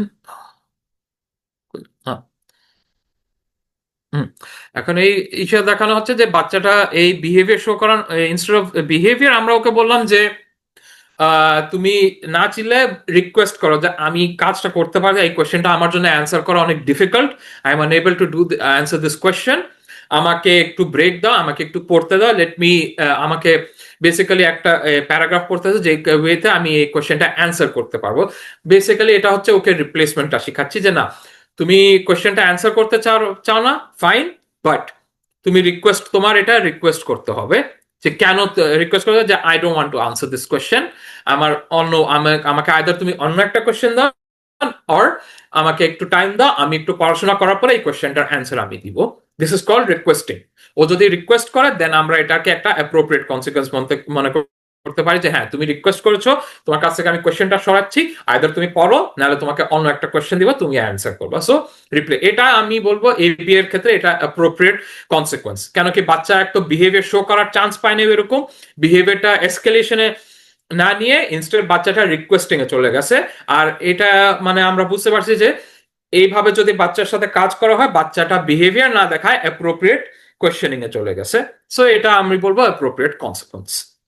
সো এখন যখন আমরা এগুলো সব যাচাই করি, হাইপোথেসিস স্টেটমেন্টে যখন যাই, আমরা বলি যে মাই hypothesis would indicate that the function of the behavior could possibly be, যে এক্সাম্পলটা আমি দিছিলাম একটু আগে, এখন ওইটার ওই কেসটা যদি আপনি চিন্তা করেন, ওই কেস অনুযায়ী আমাদের হাইপোথেসিস হবে যে কয়েকটা, একটা হবে যে বাচ্চাটা ক্লাসরুম থেকে এসকেপ করতে চাচ্ছে, আরেকটা হচ্ছে টাস্ক থেকে এসকেপ করতে চাচ্ছিল, আর আরেকটা হচ্ছে যে বাচ্চা মানে আর এই দুই মেন হচ্ছে, মেন হাইপোথেসিস আমার হবে যে ও ক্লাসরুম আর টাস্ক এসকেপ করতে চাচ্ছিল, আর এটার মেন রিজন হচ্ছে যে কেন কি ও কাজটা পারতেছে না, ওর কাছে টাস্কটা অনেক বড় একটা ইস্যু, ও অ্যাপ্রোপ্রিয়েট কিভাবে রিকোয়েস্ট করতে হয় যে টাস্কটা আমি এখন করতে চাই না, ওইটা ও জানে না, যে কারণে ওই সব বিহেভিয়ার দেখাচ্ছে, ও ক্লাসরুম থেকে যত জলদি হোক বাইর হতে চাচ্ছে। সো এটা হচ্ছে হাইপোথেসিস, যে আমরা বুঝতে পারছি যে বাচ্চাটা ক্লাস এসকেপ করতে চাচ্ছে। ও এসকেপ কেন করতে চায়? কেন কি ওর টাস্কটা পারতেছে না, টাস্কটা ওর জন্য অনেক বেশি হয়ে যাচ্ছে, ওভারওয়েলমিং যেটা আমরা বলি, এটা হয়ে যাচ্ছে, যে কারণে ও এইসব বিহেভিয়ারটা দেখাচ্ছিল। ওকে, সো এখন এই স্লাইডে আমি বোঝাচ্ছি যে প্রত্যেকটা ফাংশনের জন্য আমরা একটা ইন্টারভেনশন তৈরি করি, ইন্টারভেনশন প্ল্যান। সো এটা হইতে পারে যে বিহেভিয়ার ইন্টারভেনশন প্ল্যান, নাহলে ফাংশনাল বিহেভিয়ার অ্যাসেসমেন্টের থ্রু একটা প্ল্যান, ইন্ডিভিজুয়াল এডুকেশনাল প্রোগ্রামও একটা প্ল্যান। বেসিক্যালি একটা বাচ্চার যখন কোনো বিহেভিয়ার থাকে, ওয়েদার এটা অ্যাটেনশন হয়, এসকেপ, অ্যাক্সেস অথবা সেন্সরি, এটার জন্য আমাদের একটা ইন্টারভেনশন তৈরি করতেই হবে।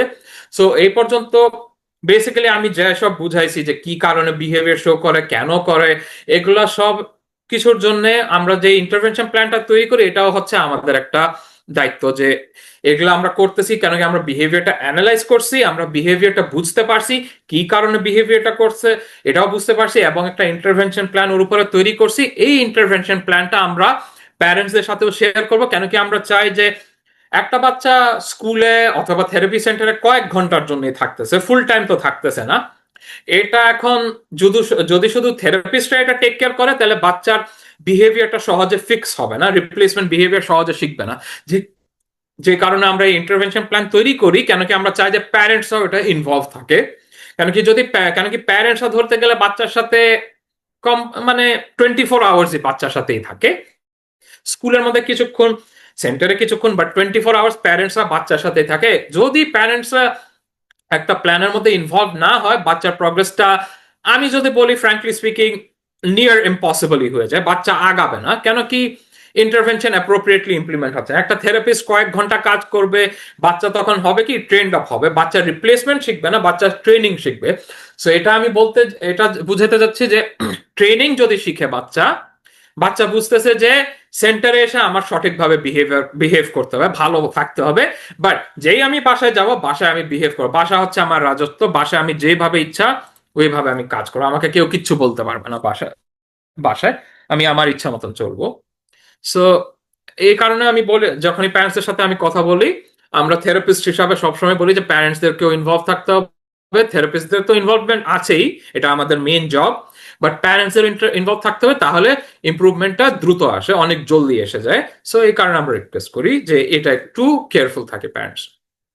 তো এই হইলো আমার প্রেজেন্টেশনটা। থ্যাংক ইউ শোনার জন্য। এই এই প্রেজেন্টেশনটা আপাতত শেষ। এখন আমি সবার কোয়েশ্চেনের অ্যান্সার দেওয়ার ট্রাই করব। ইনস্ট্রাকশন দিয়ে রাখছি। হ্যাঁ। এটা হচ্ছে যারা যারা কোশ্চেন করতে চাচ্ছেন, সবার হয়তো বা কোশ্চেন নাও থাকতে পারে, সেক্ষেত্রে আপনারা জুম অ্যাপের দেখেন রিঅ্যাক্ট অপশনে গিয়ে রেইজ হ্যান্ড করবেন। হ্যাঁ, রেইজ হ্যান্ড যারা করবেন তাদেরকে আমি ওয়ান বাই ওয়ান সুযোগ দিব কোশ্চেন করার জন্য। তো সবাই এই কোশ্চেন গুলো একটু সংক্ষেপে বলার চেষ্টা করবেন। ধন্যবাদ। আপনারা রেইজ হ্যান্ড করেন, যারা যারা রেইজ হ্যান্ড করবেন তাদেরকে আমি ওয়ান বাই ওয়ান সুযোগ দেব। ওকে, আমরা অলরেডি দেখতে পাচ্ছি দুইজন রেইজ হ্যান্ড করেছেন। তো আমি সাদিয়া আফরোজকে ফার্স্ট অফ অল সুযোগ দিচ্ছি। আসসালামু আলাইকুম। ওয়ালাইকুম আমি আসসালাম। ভিডিও অন করছি জাস্ট আমার বাচ্চাটাকে একটু দেখানোর জন্য। হ্যাঁ, কোথায়? এই হ্যাঁ হ্যাঁ, ওর যেটা হচ্ছে ও ইদানিং খুব ফ্ল্যাপিং করছে, এরকম সারাক্ষণ এরকম ফ্ল্যাপ করে আর জাম্প করে, এক জায়গায় জাম্প করে, এইটা বেশি করছে। আর যে আপনারা যে ট্রেনিং ইয়েটা করলেন, আপনাদের সেশনটা তো পুরোটাই দেখলাম একটা স্কুলে কিভাবে টেক কেয়ার করতে হবে, স্কুল ম্যানেজমেন্টটা দেখিয়েছেন আমার কাছে যেটা মনে হচ্ছে। না, এগুলো যেসব আমি বলছি এটা নট নেসেসারি স্কুলে, এগুলো আপনি হোম সেটিং এও করতে পারবেন, এটা আপনি সেন্টার সেটিং এও হবে। এগুলো জাস্ট একটা জেনারেল এক্সাম্পল আমি দিছি। হোম সেটিং এ একটু অবশ্য বিষয়টা একটু আরো কমপ্লেক্স হয়ে যায়, কেন কি এটা হোম সেটিং, এটা হচ্ছে বলতে গেলে বাচ্চাদের রাজত্ব, এটা হচ্ছে বাচ্চাদের কিংডম। বাসার মধ্যে তো ওরা অন্য বিহেভিয়ার দেখায়, মানে অন্য এক্সট্রা, যে কারণে আমি একটু আগে বলছিলাম যে যেই সব ইন্টারভেনশন প্ল্যান আমরা তৈরি করি, এটার মধ্যে প্যারেন্টসদেরও ইনভলভমেন্ট থাকতে হবে, নাহলে হয় কি বাচ্চাদের ওই প্রোগ্রেসটা বেসিক্যালি ইম্পসিবল। আপনি যেটা বললেন একটু আগে যে আপনার বাচ্চা হ্যান্ড ফ্ল্যাপিং করে, এইগুলো সব এক্সপ্রেস করে, আপনার বাচ্চাটা কি মানে ওটি এরকম কিছু না, না কি কি ইন্টারভেনশন না একটু যদি ওর বলতে পারেন। ইন্টারভেনশন এখন ও এডিএইচডি আর মাইল্ড মাইল্ড এএসডি। ওকে, তো ও ওইটা ওইটা হচ্ছে ওর অ্যাফ্লিকশন যেগুলো এই যে স্পেকট্রামে ওর পড়ে। ও ইন্টারভেনশন চলছে, ও আছে ইতনাতে, ইতনা যে ডে কেয়ার সেখানে যায়। কিন্তু ও ও ওখানে ওরা যে আইপি দিয়েছে সেটা ওর জন্য আমার কাছে খুবই লাইট মনে হয় যে ওই ওই জায়গাগুলো ওভারকাম করে গেছে, কিন্তু ওরা আসলে ও বাসায় যতটা কোঅপারেট করে স্কুলে আমার মনে হয় অতটা করে না। বাসায় কিন্তু সে অনেক কোশ্চেনের আনসার করতে পারে, সে নিজের অ্যাড্রেস বলতে পারে, বাবার ফোন হুম। নম্বর বলতে পারে, তারপরে সিজনের নাম বলতে পারে, মানে ও ওকে, অনেক কিছুই জানে, জেনারেল নলেজ অনেক কিছুই আছে, কিন্তু ও নিজে থেকে কোনো কোশ্চেন করা শিখছে না। এবং আম, কথা বলার টেন্ডেন্সিটা খুব কম, আচ্ছা, ওকে। করে না প্রপারলি। বুঝছি। ওকে, ওর কখনো ওর সেশন গুলো আপনি অবজার্ভ করছেন যে কিভাবে ওর সেশনটা কন্ডাক্ট করা হয়? হ্যাঁ, ওখানে গিয়েছি, আবার ডেকেছিল, আসলে আমার ব্যস্ততার কারণে যাওয়া হয়নি। হুম। ওরা করছে, ওদের প্রসেসটা খারাপ না, কিন্তু আমার কাছে মনে হচ্ছে আর একটু অ্যাডভান্স হলে ভালো হতো ওর জন্য। আচ্ছা, হইতে পারে ওর যে আইপি ওরা মেনটেন করতেছে ওর জন্য হুম, এটা অ্যাপ্রোপ্রিয়েট না, ও এটা ক্রস করে গেছে, ও মেবি কাজ করে এখন। গেছে, এই জন্য ও মনোযোগ দিচ্ছে না ওই জায়গাটায়। হ্যাঁ, হইতে পারে ও এখন আইপিটা কিসের উপর বেসড করে এটা একটু জানতে হবে আপনার, যে whether ওরা কি ভিবি ম্যাপ ইউজ করতেছে, নাকি এবলস ইউজ করতেছে, নাকি এফলস। ও আচ্ছা, আমি এই বিষয়গুলো অতটা ওনাদের আহ সঙ্গে ডিসকাস কেন কি, করি যেহেতু নাই। আপনি বলছেন যে ও কোয়েশ্চেনের আনসার দিতে পারে, ও মানে অনেক ক্ষেত্রে মানে ওর মানে ক্যাপাসিটিটা ভালোই আছে, বাট বিহেভিয়ারের সমস্যা হইতে পারে, ওর আইপিটা ওর জন্য অ্যাপ্রোপ্রিয়েট না, নাহলে বা ওরা যে আইপিটা ওকে দিছে, যে টাস্ক গুলো ওকে দিছে, এগুলো ওর জন্য এখন কিছু না, ও মানে টাস্কটা মুখস্থ করে ফেলছে। মুখস্থ করে ফেলেছে, হ্যাঁ। হ্যাঁ, তবে ওর মুখস্থ করার টেন্ডেন্সি আছে, যেমন কোশ্চেন আনসার, কিন্তু ও ও এগুলো বারবার বলতে বলতে এগুলো ওর মুখস্থ হয়ে গেছে। হ্যাঁ। ও যেমন আগে খুব সুন্দর যে কোনো ছড়া শুনলে এখনো বলতে পারে, ছড়াটা বলতে হুম। পারে না। গান আগে বেশ ভালো সুরে গাইতো, কিন্তু এখন গানের সুরটা আবার হারিয়ে গেছে। মানে ওর দেখছি মাঝে মাঝে একটা বিষয় ডেভেলপ করছে আবার হারিয়ে যাচ্ছে, হ্যাঁ, এরকম। এটা একটা বিহেভিয়ার এটা কমন, যে একটা যখন বিহেভিয়ার থেমে যায়, অন্য হুম, একটা বিহেভিয়ার ওর পরিবর্তে এসে এটা চলে, বাট আস্তে আস্তে এটাও ফেড আউট হয়ে যায়। বাট মেন আমি যতটুকু বুঝছি, আপনার বাচ্চার স্কিলস নিয়ে সমস্যা নাই, হুম, ওর দুইটা হইতে পারে, ওর একটা হচ্ছে জেনারেলাইজেশন, ওর মেবি জেনারেলাইজেশন আর কনসেপ্টটা নাই। হ্যাঁ। So general. হুম, হ্যাঁ, মানে ওর কনসেন্ট্রেশনটা খুব কম, এক জায়গায় স্থির হয়ে বসে থাকতে চায় না। হ্যাঁ। আর আবার যখন ওইট টিচার ওকে। কাজ করাচ্ছে তখন কিন্তু ঠিক 2 ঘন্টাও যদি কাজ করে 2 ঘন্টায় বসে থাকবে। হ্যাঁ, এটা হচ্ছে জেনারেলাইজেশন। টিচার গুলো আপনি যদি হুট করে চেঞ্জ করে দেন মাঝখানে, যে ওকে একটা টিচার অ্যাজ এন এক্সাম্পল, হুম, 1 ঘন্টার একটা ক্লাসের মধ্যে একটা টিচার আসছে, পড়াচ্ছে হুম, ও নন টিচার, হুট হুম, করে আপনি টিচার চেঞ্জ করে দিয়েছেন, শেষ, ও আর কোনো কাজ করবে না। হ্যাঁ, আর কাজ করবে না। কেন এটা কি হলো ওর যে একজন টিচার লং টাইম ধরে আছে দেখে ওর কথা শুনছে, যখন হ্যাঁ, নতুন এটাই। টিচার আসছে তখন তাকে কিন্তু সহজে সে একসেপ্ট করছে না। এই এটা হচ্ছে এই যে আমি যেটা প্রেজেন্টেশনে বলছিলাম, যে অনেক বাচ্চারা ট্রেন্ড আপ হয়ে যায়, জেনারেলাইজড হুম, হয় না।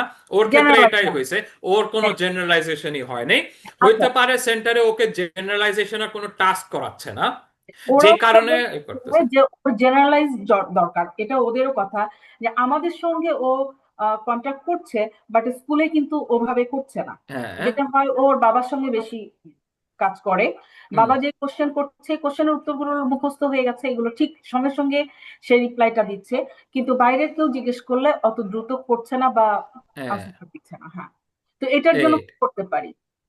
জেনারেলাইজেশনের একটাই সলিউশন হচ্ছে ওর থেরাপিস্ট মানে চেঞ্জ করতে হবে একটু একটু করে। চেঞ্জ করতে হবে। থেরাপিস্ট একটু চেঞ্জ করতে হবে, নতুন নতুন মানুষের সাথে ওকে কন্ট্যাক্ট করাতে হবে। এটা একটা অবশ্য কথা। অনেক ডিফিকাল্ট, এটা একটা হ্যাঁ, ডিফিকাল্ট সোশ্যালাইজেশন, অনেক ডিফিকাল্ট আই নো, তো বাট একজন বিষয়টা হচ্ছে টিচারকে এটা accept করতেই করতে হবে। অনেক সময় লেগেছে, 1 বছর লেগে হ্যাঁ। গেছে একজন টিচারকে অ্যাকসেপ্ট করতে। আচ্ছা, আর ওর বয়সটা কত একটু বলতে পারবেন? ওর বয়স এখন 9 ইয়ার্স। ওকে আমরা 9 ইয়ার্স। ইন্টারভেনশন শুরু করেছি 4 ইয়ার্স থেকে, 4 ইয়ার্স এর সময় বুঝতে পেরেছি, তার আগে ও স্বাভাবিক ছিল। তার আগে অনেক ব্যথা পেলে সঙ্গে সঙ্গে বলতো আমি ব্যথা পেয়েছি, এখানে মশা হ্যাঁ। কামড় দিয়েছে, আম্মু ওকে। ঘুমাবো, ছোট ছোট বাক্য বলতো, কিন্তু তারপর থেকে হঠাৎ করেই কথা বলা কমিয়ে দিল। আহ হইতে পারে কথাটা কমাই দিছে, এটার ওর নিড ফিল করতেছে না, কথা বলার আগে ওর নিড গুলা ফুলফিল হয়ে যাচ্ছে। হুম, এটা এখন মেবি নট নেসেসারি যে প্যারেন্টস, তো হইতে পারে স্কুল সেটিং অথবা থেরাপি সেন্টার সেটিং এ কিছু হয়েছে, কি দেখতেছে যে না, আমি কথা বলার আগে আমার নিড ফুলফিল হয়ে যাচ্ছে, এগুলো ওকে কথা বলার একটা ইসে ফালাইতে হবে, নাহলে ও কথা বলবে না সহজে। হুম, এরকম একটা সিচুয়েশন গুলো ওকে ফালাইতে হবে। সো হুম, এটা হচ্ছে কথা বলার একটাই, যে যতক্ষণ ও কথা না বলে ওর কোনো ওইরকম রিকোয়েস্ট আমরা ফুলফিল করতে পারবো। ওকে বুঝাবো যে তুমি কথা বলতেছো না, আমি তোমার কিছু ওইভাবে বুঝতেছি না, আমি তোমাকে এটা চাও, করতে। আমরা বলি যে তুমি এটা চাও, না চাইলে আমি দিব না। হ্যাঁ, হ্যাঁ, এটা ওর সাথে পাইতে কিছু হবে। মেনটেন, এটা ওর সাথে মেনটেন করতে হবে। আর ওর জেনারেলাইজেশনে আপনার অনেক ওয়ার্ক অন করতে হবে, যে না শুধু একটা টিচার হবে না, মাল্টিপল টিচার্সের সাথে ওর কাজ করতে হবে। হুম। এবং আপনি এটাও দেখতে পারেন যে সেন্টারে ও যায় ইবনাতে, ওরা কি গ্রুপ টাইম মেনটেন করে কিনা। টাইমটা ও একটু কম পায়। ও যখন যায়, ও আহ সকালে দেরি করে ওঠে। ও ওর ওর ক্লাসেই থাকে। এখন ওরা 2-3 জন বাচ্চা, খুব বেশি বাচ্চা না। মানে ওকে। ওর সেকশনে, ওর হুম হুম। ওর ওর ওর সেকশনে খুব বেশি বাচ্চা না। আমার মনে হয় এই গ্রুপ কাজটা একটু কম করা হয়। আহ আচ্ছা, তাহলে আমার আমি মনে হয় বলবো, আমি একটা আচ্ছা, ওকে কি রেকমেন্ডেশন। আমরা এখন নর্মাল স্কুলে দিতে পারি কিনা? ও কিন্তু লেখাটাই একটু দুর্বল, লিখতে চায় না। মানে হাতের উপর একটু টাচ করলে তারপরে সে লিখে। ও কখন যে ক থেকে ম পর্যন্ত বা ও পর্যন্ত, মানে চন্দ্রবিন্দু পর্যন্ত সে লিখতে পারে, আমরা জানি না যে সে কখন শিখে গেল। হুম। আবার নামতা সে একদম অনর্গল, মুখস্থ তো বলতেই পারবে, যে কোনো জায়গা থেকে আপনি যে কোনো নামতা ধরলে বলতে পারবে, আচ্ছা, কোনো এখন সংখ্যা। নর্মাল স্কুল অথবা স্পেশাল স্কুল হোয়াট এভার, এটার ক্ষেত্রে আমি এরকম অ্যান্সার আপনাকে আনফরচুনেটলি দিতে পারবো না। কেন কি, ও আমার স্টুডেন্ট না, ওর বিহেভিয়ার হ্যাঁ, আমি এখনো ওইভাবে অ্যাসেস করে এনে কখনো আমার সামনে দেখি নাই। তো ওইভাবে একটা অ্যান্সার যদি আমি দিই আপনাকে, এটা আনসাইন্টিফিকও হবে, এটা ডিসঅনেস্টও হবে। ওকে। সো তো আমি এটার আপনাদের অ্যান্সার দিব না। স্কুলটা কোথায়? আপনাদের স্কুলটা? আমাদের স্কুলটা হচ্ছে পল্লবী, ও, পল্লবী মেট্রোর পাশেই। আমরা তো সায়েন্স ল্যাব, আমাদের এখান আহ, থেকে নাই কাছে। আচ্ছা, বাট দ্যাটস ফাইন। ওর যেসব বিহেভিয়ার আমি মেইনলি রেকমেন্ড করবো, যে আপনি ওকে দিয়ে গ্রুপ টাইম অনেক করাইতে হবে, হুম, প্রচুর। ওর স্কিল বেসড ওয়ার্ক খুব বেশি না করালেও সমস্যা নাই, গ্রুপ হুম। ওয়ার্ক ওর জন্য একান্ত দরকার। আচ্ছা, কেন হ্যাঁ, কি ও গ্রুপ, এটাও করতে চায় না। ও পেয়ার রিলেশনটা বুঝে না, ও বাচ্চাদের সঙ্গে একেবারেই কন্টাক্ট করতে চায় না, কিন্তু বড়দের সঙ্গে মোটামুটি করে। হ্যাঁ কেন কি, ও তো বড় অ্যাডাল্টদের সাথেই বেশি ইন্টারঅ্যাক্ট করছে, তো ওর ভিতরে হচ্ছে যে আমি কেন বাচ্চাদের দিকে মোটিভেশন দেখাবো। বাট ওকে ওই সিচুয়েশনে ফালাইতে হবে। বেসিক্যালি ওর জন্য করতে হবে যে না, তোমার বয়স এখনো নয়, ইউ হ্যাভ টু, তোমার তোমার এজ গ্রুপের মধ্যেই থাকতে হবে। তুমি শুধু বড়দের সাথে করলে তোমাকে আমরা হার্ম করতেছি, হুম, ওইভাবে ওকে হুম। বুঝাইতে হবে। তোমার বাচ্চাদের সাথেই থাকতে থাকতে খেলতে হবে, ওকে ওইভাবে মোটিভেট করতে হবে। এটা একটা অনেক ডিফিকাল্ট প্রসেস, বাট আমার লাগে এটার উপর খেলতে একটু চায় না। ইনসিস্ট করতে থাকলে আস্তে আস্তে ওর এসে যাবে। তাও ইনসিস্ট কিভাবে, ওকে কনভিন্স করতে হবে, জোর করে না। হুম, একটা গ্রুপ টাইম ধরেন 10 মিনিটের জন্য হলে ওকে ফাইন, তুমি 10 মিনিট না বসো, 2 মিনিট বসো, চলে যাও। হুম। ওইটা পরে আস্তে আস্তে বাড়ায় বাড়ায় 2 থেকে 3, 3 থেকে 4, ওইভাবে বাড়ায় বাড়ায় বাড়ায় গ্রাজুয়ালি ওকে ঢুকাই ফেলতে হবে পুরাপুরি। বাট গ্রুপ টাস্ক ওর জন্য ম্যান্ডেটরি, এখন আমি বলবো। Okay, okay, thank you. Thank you, welcome, পরামর্শের জন্য অনেক ধন্যবাদ। ওয়েলকাম। আচ্ছা, ধন্যবাদ সাদিয়া আফরোজ। তারপরে আসছি আহ, ইয়াসমিন ফেরদৌস। হ্যালো। ইয়াসমিন ফেরদৌস শুনতে ওয়ালাইকুম পাচ্ছেন? আসসালাম।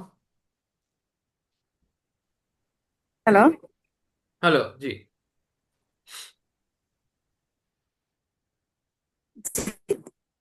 জি, ওয়ালাইকুম আমি আসসালাম। একজন ডেন্টাল সার্জন। আমার বাচ্চার আহ, বয়স হচ্ছে 7 বছর।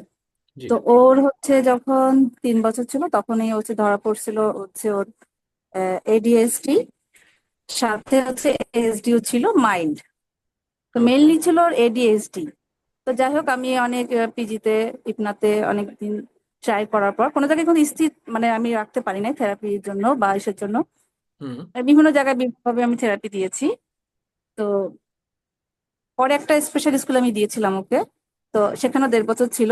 তারপরে আস্তে আস্তে আমি তাকে 5 বছর 6 বছরে নর্মাল স্কুলে দিয়ে দিয়েছি। তার জাস্ট 6 মাস চলতেছে। জি। তো ওর অনেক কিছু বলতে পারে, স্কুলে প্রবলেম নাই। হ্যালো। জি, সরি। শুনতে পাচ্ছেন? আমাকে শুনতে পাচ্ছেন? হ্যাঁ হ্যাঁ, আমি শুনতে পারতেছি, কন্টিনিউ। হ্যাঁ, এখন হচ্ছে আমার সমস্যাটা হচ্ছে ওর কিছু বিহেভিয়ার প্রবলেম গুলো হচ্ছে। হ্যাঁ, জি। বিহেভিয়ার প্রবলেম গুলো হচ্ছে, বাসায়ও হচ্ছে। হ্যাঁ, তো ওর আসলে কি আমি এখন বুঝতে পারছি না যে আমি কি অকুপেশন থেরাপি দিব নাকি বিহেভিয়ার থেরাপি দিব।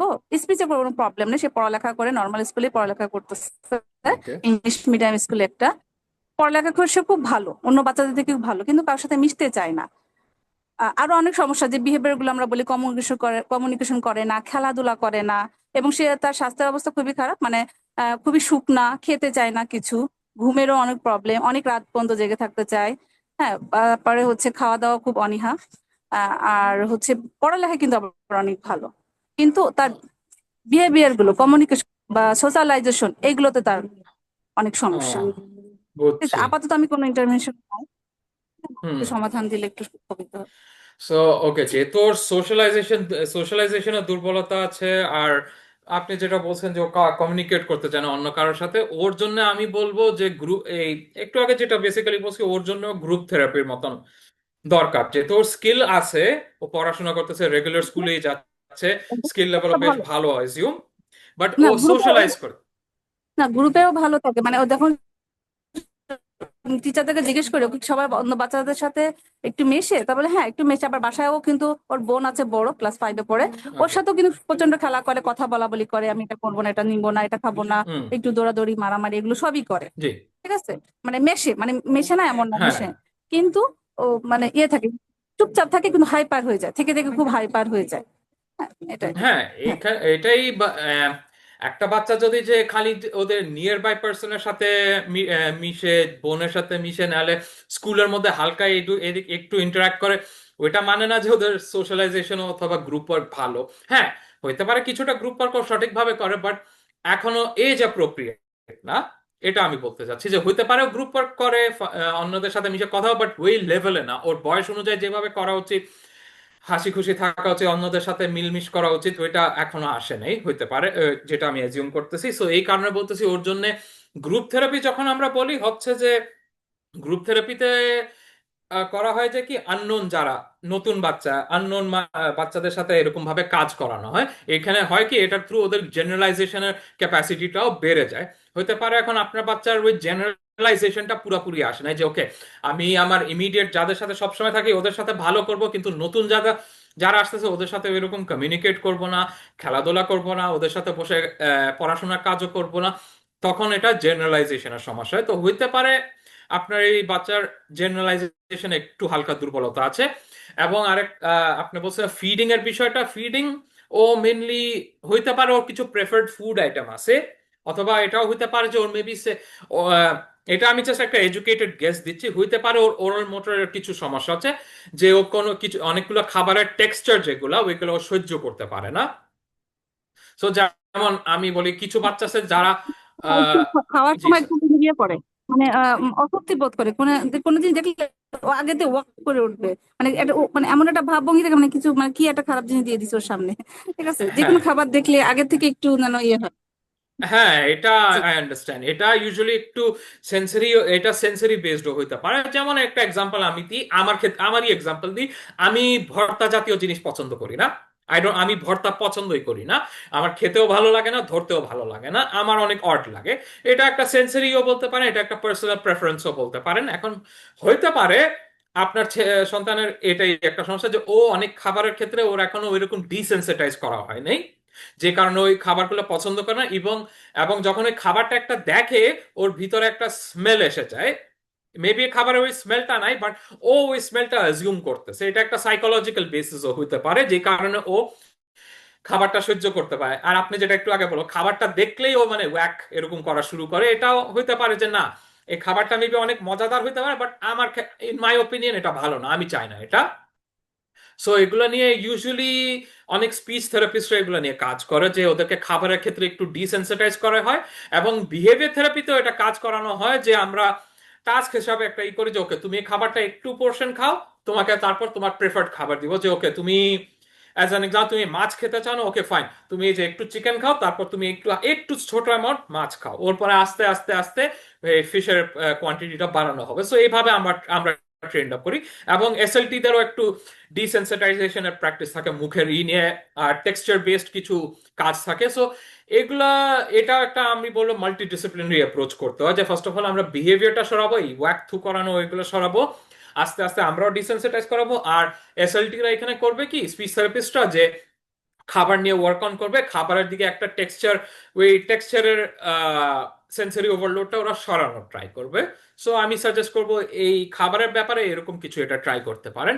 আর অ্যাজ ফার এজ ওর বিহেভিয়ার, যে ও সোশ্যালাইজ খুব বেশি করতে চায় না, এটা মেইনলি আমি বলতে পারবো গ্রুপ থেরাপি। দ্যাট টু এটা হবে যে কাজের জন্য না, এটা হবে জেনারেলাইজেশনের জন্য। কাজ ও পারে আমি যতটুকু বুঝছি, বাট অন্য বাচ্চাদের সাথেও বসে বসে কাজ করবে, জেনারেলাইজ করবে, দেখবে যে না সবার সাথে আমার ইকুয়ালি কাজ করতে হবে, এমন না যে আমি খালি যাদেরকে পছন্দ করি ওদের সাথে কাজ করব, না আমার সবার সাথে ইকুয়ালি কাজ করতে হবে, ওইটা ওকে একটু বোঝানো হবে গ্রুপ থেরাপির মাধ্যমে।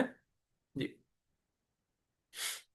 আপনাদের বিহেভিয়ার থেরাপি যেটা, সেটা হচ্ছে আপনাদের ঠিকানা কোথায়? আপনাদের যদি অ্যাপয়েন্টমেন্ট নিই সেক্ষেত্রে আমাকে একটু, আমরা আমি হচ্ছি বাসা হ্যাঁ, জি। আমরা হচ্ছি পল্লবীতে, পল্লবী মেট্রো স্টেশনের পাশে পাশে house, road number 4, house number 108। ওকে, ঠিক, আপনাদের একটা কন্ট্যাক্ট নাম্বার আমাদের মানে সে দিয়ে দিলে আমি। ধন্যবাদ ইয়াসমিন হ্যাঁ, ফেরদৌস। আপনি আমাদের ওয়েবসাইটে গেলে ডিটেলটা জি, পেয়ে ওদের যাবেন। ওয়েবসাইটে আর গিয়ে। আপনাকে হোয়াটসঅ্যাপ গ্রুপে অ্যাড করা হয়েছে সম্ভবত, আপনি গ্রুপ থেকেও আপনি জেনে নিতে পারেন। Thank you. জি, ঠিক আছে, থ্যাংক ইউ। আচ্ছা, এরপরে আমি দেখতে পাচ্ছি স্যামসাং ডিভাইস থেকে একজন জয়েন করেছেন। ওনার নামটা আমি বলতে পারছি না, তো একটু কষ্ট করে আপনি আপনাকে আনমিউট আনমিউট করেন এবং কোশ্চেনটা করেন। স্যামসাং SM M145F, এই ডিভাইস থেকে কে আছেন?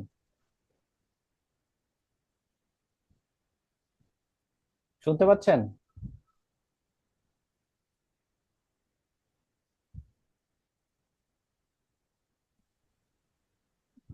হ্যালো, হ্যাঁ, হ্যাঁ হ্যাঁ, আসসালামু আলাইকুম।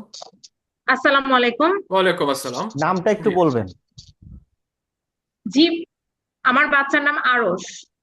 আরো। ওকে। আচ্ছা, ওর বয়স 8+। জি।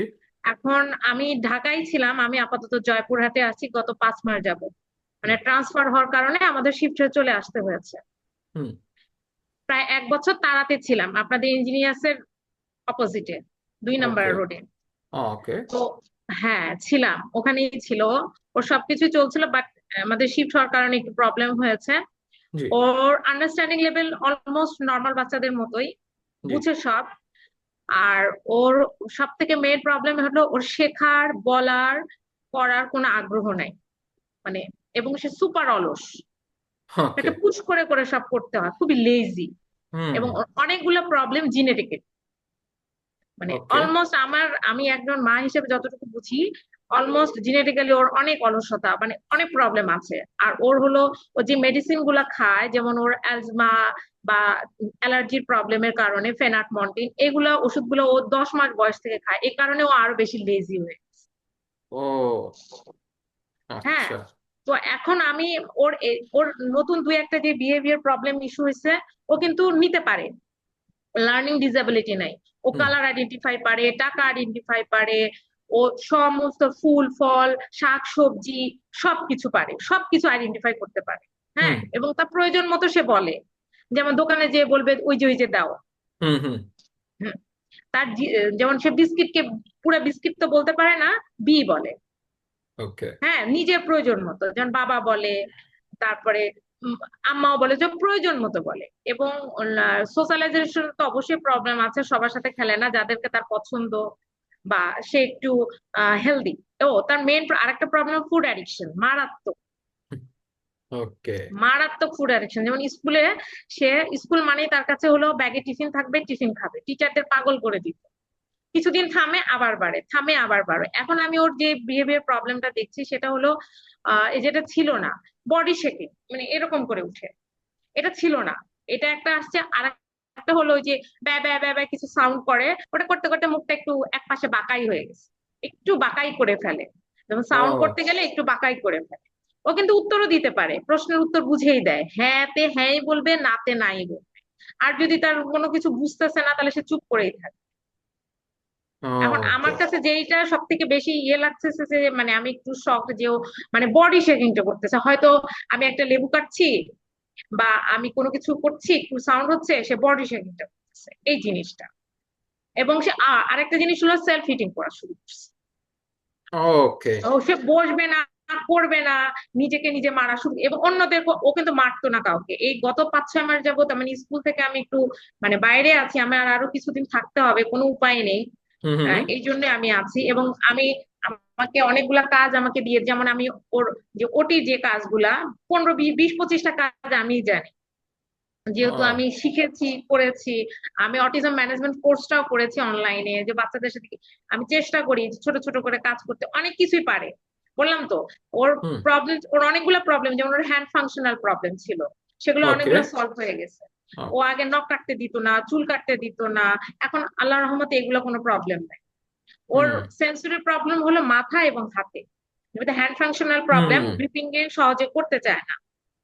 বাট ওকে কাজ দিলে ওর যদি ভালো লাগে করে ফেলবে, কিন্তু ভালো না লাগলে করবে না। আর এখন মেইন প্রবলেমটা হয়ে গেছে, একটা ডিস্টেন্স পড়ে গেছে স্কুলিংটায়। হুম হুম, এই জন্য এই প্রবলেম গুলো আমি ফেস করতেছি, এটা এর আগে আমি ফেস করিনি। আর ফুড অ্যাডিকশনের বিষয় তো আমি বিভিন্ন জনের কাছে কাজ কাজ করেছি, ইয়ের কাছে গিয়েছি, নিউট্রিশনিস্টের কাছে গিয়েছি, চার্ট দিয়েছে, অনেক কিছু চেষ্টা করেছি। বাট ওর মানে জিওলজিক্যালি ওদের ওদের বেসিক্যালি ওর একটু ভারী টাইপের শরীর, সহজে কমানো যায় না। আর ও হলো একটু ও, হাইপার হাইপার ইয়াটাও আছে কি, ওকে কোনো মানে ভিটামিন জাতীয় কোনো জিনিসও দেওয়া যায় না, দিলে আরো বেশি হাইপার, মানে ওইটা ওর বডি ওকে, নিতে পারে না। এটা ডাক্তারকেও আমি বলেছিলাম, ডাক্তার বলছে যে তাহলে দরকার নাই আপনার, ওই 5-6 মাস পর পর আপনি 2-3 মাস আপনি ওমেগা 3টা দিবেন, ক্যাপসুল যেটা। এর হুম, বাইরে দিলে ও বেশি হাইপার হয়ে যায়। আর যেহেতু অনেক ও, ফুডি, হুম হুম ও হুম, কিন্তু বাইরের খাবার খায় না, কিন্তু এখন সে চিনে চকলেট, বিস্কিট, চিপস। হ্যাঁ, যেমন হ্যাঁ বিস্কিটকে সে বি বলে। হ্যাঁ, হ্যাঁ। আর ওর স্পিচ তো প্রবলেম অবশ্যই আছে, স্পিচ ডিলে অনেক। ওর মেইন প্রবলেম হলো কমিউনিকেশনটা, ওর যে আপনার ও ডেলি নিচ্ছে, বাট ডেলিভারি যে সিস্টেম প্রসেসটা, হ্যাঁ হ্যাঁ, এইটাতে ওর উইক। ও এটা তো নাই, প্রচন্ড রকমের উইক। এবং উইকনেসটা যেটা আমি বিভিন্ন জায়গায় কাজ করে করাইছি, বাসায় থেরাপিস্ট নিয়ে এসে আমি 4 বছর কাজ করাইছি স্পিচে। ওকে, আহ 4 করাইছি। ওর ওই কমিউনিকেশন, ওই প্রসেসটা উইক, ও, প্রচন্ড বুঝছি, উইক। এখন আসতেছে, যেমন এখন সে ফু দিলে ফুই বলে। আগে তো এই শব্দটাও আনা যায়, মানে 1 বছর সময় লাগছে আমার বাচ্চার মুখ দিয়ে ফু নিয়ে আসতে। ও, এবং আমি সিআরপি ফার্স্ট ব্যাচের সব থেকে মানে সিনিয়র একজন থেরাপিস্ট দিয়ে আমি কাজ করাইছি। হুম, উনি নিউরো সায়েন্স হসপিটালে কাজ করে, সেলিম ওকে, হোসেন। ও, সেলিম বুঝছি, হোসেন। হুম, হ্যাঁ, উনি আমার বাসায় এসে 4 বছর আমার বাচ্চাকে ট্রিটমেন্ট করেছে। তো তারপরে আমি আস্তে আস্তে আমি ইয়েতেও দিয়েছিলাম, আপনার সিএসকেআরেও দিয়েছিলাম। ওখানেও ছিল 6-7 মাস, কিন্তু ওখানে ওইভাবে ইমপ্রুভমেন্ট হচ্ছিল না দেখে আমি তাড়াতে দিয়েছিলাম। ওখানে একটা কম্বাইন্ড একটা ওদের একটা প্রসেস আছে, সবকিছু ওকে, মিলায় কাজ করে। এখন আমার প্রবলেম হলো ওই বডি শেকিংটা করছে, হুম, যেটা। আর হলো এই কথা বলতে গেলে, শব্দ করতে গেলে মুখটা একটু বাঁকা হয়ে যাচ্ছে। এটারও একটা ও, ওদেরও জেনেটিক্যালি একটা প্রবলেম আছে, যেমন ওর দাঁত দিয়েও কথা বলতে বলতে হাসতে হাসতে মুখটা এক পাশে একটু বাঁকা হয়। বাট আমি দেখছি যে ও করতে করতে ওইটা একদম অনেক দূর চলে গেছে। ও, ওকে, তো আমাকে তো কিছু ওই যে ওরাল মেসেজ যেগুলা এগুলা দিয়েছে, এগুলা তো করা হয় 2 বেলা করে। হ্যাঁ। হুম, ওর ঘুমের সমস্যা নেই, আজকে একটু ডিস্টার্ব। এই সালাম দাও তো, মামা হয়, মামাকে সালাম দাও তো, সালাম দাও। ও, রাত ও বুঝছি, ও ওকে, দিনে ঘুমায় না। রাত হুম 8টায় আজকে দিনে ঘুমায়, একটু অসুস্থ ছিল দেখে দিনে ঘুমায়, যে রাত কত পর্যন্ত জেগে আছে। 8টায় ঘুমায়, 6টায় উঠে। হুম, ঘুম ঠিক, খাওয়া ঠিক, মাথা ঠান্ডা, সব ঠিক। কিন্তু প্রবলেম ওইটা, ওই যে বডি শেকিং করতেছে, আর মুখটা একটু বাঁকা হয়ে যাচ্ছে। আমি এটা আচ্ছা, নিয়ে একটু প্রবলেমে আছি। এই দুইটা আমি যতটুকু বুঝছি আপনার কথা থেকে, এগুলা কমপ্লিটলি সেন্সরি প্রবলেমস। এই দুইটা, যে আপনি যখন কাটেন কিচ্ছু, এটা আওয়াজ শুনলেও শেকিং শুরু করে, কথা বলতে বলতে মুখ বাঁকা করে দেয়, এগুলা পুরাটাই পড়ে সেন্সরি। এটা হচ্ছে সেন্সরি ওভারলোডে পড়ে যায়। আরেকটা হচ্ছে যে ওর হইতেও পারে এটা বিষয় যে ওর ইমোশনাল রেগুলেশনটাও একটু কম, আমি মনে করি। বাট যেহেতু ওর সেন্সরি ইস্যুসটা একটু বেশি, আমি বলবো যে ওর অকুপেশনাল থেরাপি আর স্পিচ থেরাপি এই দুইটা স্ট্রিক্টলি মেনটেন করতে, কোনোভাবে এটা বাদ দিতে না। কেন কি মানে আমি ওর একটা বিহেভ, আসলে একটা ক্রাইসিসের হ্যাঁ মধ্যে পড়ে আমাকে আউট অফ ঢাকায় আসতে হয়েছে। তা হ্যাঁ না হলে হ্যাঁ, আমি আমার বাচ্চার, ও কিন্তু প্রায় ওর ধরা পড়েছে হুম, 26 মাসে। তার আগ পর্যন্ত কিন্তু হুম, ও ঠিক ছিল। এবং ও ছিল ওকে, একজন নিউরোলজিস্টের আন্ডারে, কিন্তু 10 হ্যাঁ মাস বয়স থেকে ওকে দেখিয়েছি, ডক্টর হ্যাঁ, নাজমুল হক, হুম, নিউরো সায়েন্স। বুঝছি। উনিও বুঝতে পারেনি যে ওর প্রবলেম আছে, কিন্তু আমি বলছি না ও, আমার বাচ্চা বলতে বলতে বন্ধ করে দিচ্ছে, বলতে বলতে স্টপ হয়ে গেছে। হ্যাঁ। ও, আমার সাথে লুকোচুরি খেলছে, ছোঁয়াছুঁই খেলছে। যে বাচ্চা হুম লুকোচুরি খেলে, যে বাচ্চা ছোঁয়াছুঁই খেলে, সে হুম বাচ্চা তো না বোঝার মতো না। আমার বাচ্চা হ্যাঁ কিন্তু সাইকেলিং ও পারে, বাট ওই যে পিছনে যে দুইটা চাকা থাকে সে কিন্তু ও সোজা যায়, ডানে হুম যায় বামে যায়, বাট সামনে যে একটা কোনো সমস্যা হলো বা মানুষ আছে, সেটা যে পাশ কাটায় যেতে হবে এই জিনিসটা বুঝে। এবং সে ওই বাসার সার্কেলের মধ্যে ভালো পারে, বাট বাইরে যে অত ভালো পারে না। হ্যাঁ সে ওই একটু ইয়ে ওর হয়ে যায়। হইতে পারে ওর মোটর প্ল্যানিং এও একটু যেটা আমরা বলি মোটর প্ল্যানিং, ওইটার মধ্যে একটু মানে জেনারেলাইজেশনটা হয় না, যে হ্যাঁ বাসার মধ্যে আমি সব ফলো করবো, বাইরে গেলে ওই যে কেউ কাছে দাঁড়িয়ে থাকলে না ওরে হিট করে দাও, এরকম একটা, এটাও একটু মোটর প্ল্যানিং এই পড়ে। সো মানে ও বুঝে না, হিট না, হ্যাঁ ঠিক এটাকে হিট বলবো না, ওই হুম, আন্ডারস্ট্যান্ডিংটা তার মধ্যে হ্যাঁ নাই, ওই আন্ডারস্ট্যান্ডিংটাই আসে ওইটা নাই। এখনো আসেনি। এখন মানে আপাতত আর মেন যেহেতু প্রবলেম স্যার, জি আমি আপনাকে যেটা বলি, ওর মেন প্রবলেম যেটা, সেটা ওর মাথার মধ্যে সবসময় খাবার থাকে। যে এখন যে হ্যাঁ ঘ্যান ঘ্যান করছে না, খাবার ওর মনে হচ্ছে আমি একটু বিস্কিট খাই। এই আচ্ছা এই এইগুলা আমি যতটুকু বুঝছি অ্যাট দ্য মোমেন্ট, যেহেতু আপনারা ঢাকার বাইরে, ওকে এখন কোনো ইন্টারভেনশন নিচ্ছে? না, ও বাসায় আমি দিচ্ছি, বাসায় ওর হ্যাঁ যা যা বাসায়, আমাকে যেগুলো মোটামুটি যেগুলো আমার পক্ষে হ্যাঁ সম্ভব। হ্যাঁ, যেমন ওইটাই, বাসার সামনে আমার একটা পার্ক আছে, ওখানে যে উঁচু যে স্লিপারটা থাকে সেটাতেও কাজ করানো হয়। বুঝছি। ওর দৌড়ায় জন্য, দুলে। তাহলে আমি ওইটাই যেটা আগে বলছি, যে ওর যেহেতু সেন্সরি সমস্যা, ওর জন্য ইন্টারভেনশন গুলা কন্টিনিউস চলতে হবে। এখন যেহেতু আপনারা তো একটা প্রবলেমে আছেন, যেহেতু মেনটেন করতে পারতেছেন না, বাসায় যেভাবে আপনি প্র্যাকটিস করতেছেন ওইটা মেনটেন করবেন, বাট যেই আপনাদের ওই সিচুয়েশনটা ভালো হবে, যে না আপনি ইন্টারভেনশন দেওয়ার মতন ওই সময়টা আসবে, সাথে সাথে মেনটেন করবেন, এবং আমি বলবো ইন্টেন্সিভ ইন্টারভেনশনে নিয়ে যাবেন ওকে। বডি শেকিং এর জন্য কি করবো স্যার? ওইটা হচ্ছে সেন্সরি ইস্যু, ওই সাউন্ড ওকে আপনার একটু একটু করে এক্সপোজ করে করে সরাই দিতে হবে ওকে। মানে সেন্সরি তো আমি বুঝলাম, এটা হ্যাঁ বডিতে কি সেন্সরি দিব? ও তো আমাকে যেটা বলেছিল যে ওর তারাতে যখন ছিলাম, যে আপু ওর মাথা এবং ওর হাতে হ্যান্ড ফাংশনাল প্রবলেম। হ্যাঁ ও কিন্তু সবচেয়ে পছন্দ খেলা হলো ফুটবল। হুম ও 24 ঘন্টা পারলে ফুটবলের মধ্যে ঢুকে থাকে, হ্যাঁ হ্যাঁ, হ্যাঁ যদি সম্ভব হয়। ফুটবল পা দিয়ে ছুঁড়ে মারতেছে, হুম হাত হুম দিয়ে ছুঁড়ে মারতেছে, নিজের মতো করে খেলতেছে। ওর ওই টাইপের কোনো, ও এখন হাঁটতেও পারে খুব, হ্যাঁ একদম 40 থেকে 50 মিনিট হাঁটবে, হুম হাঁটাইতে পারি, কোনো সমস্যা নেই।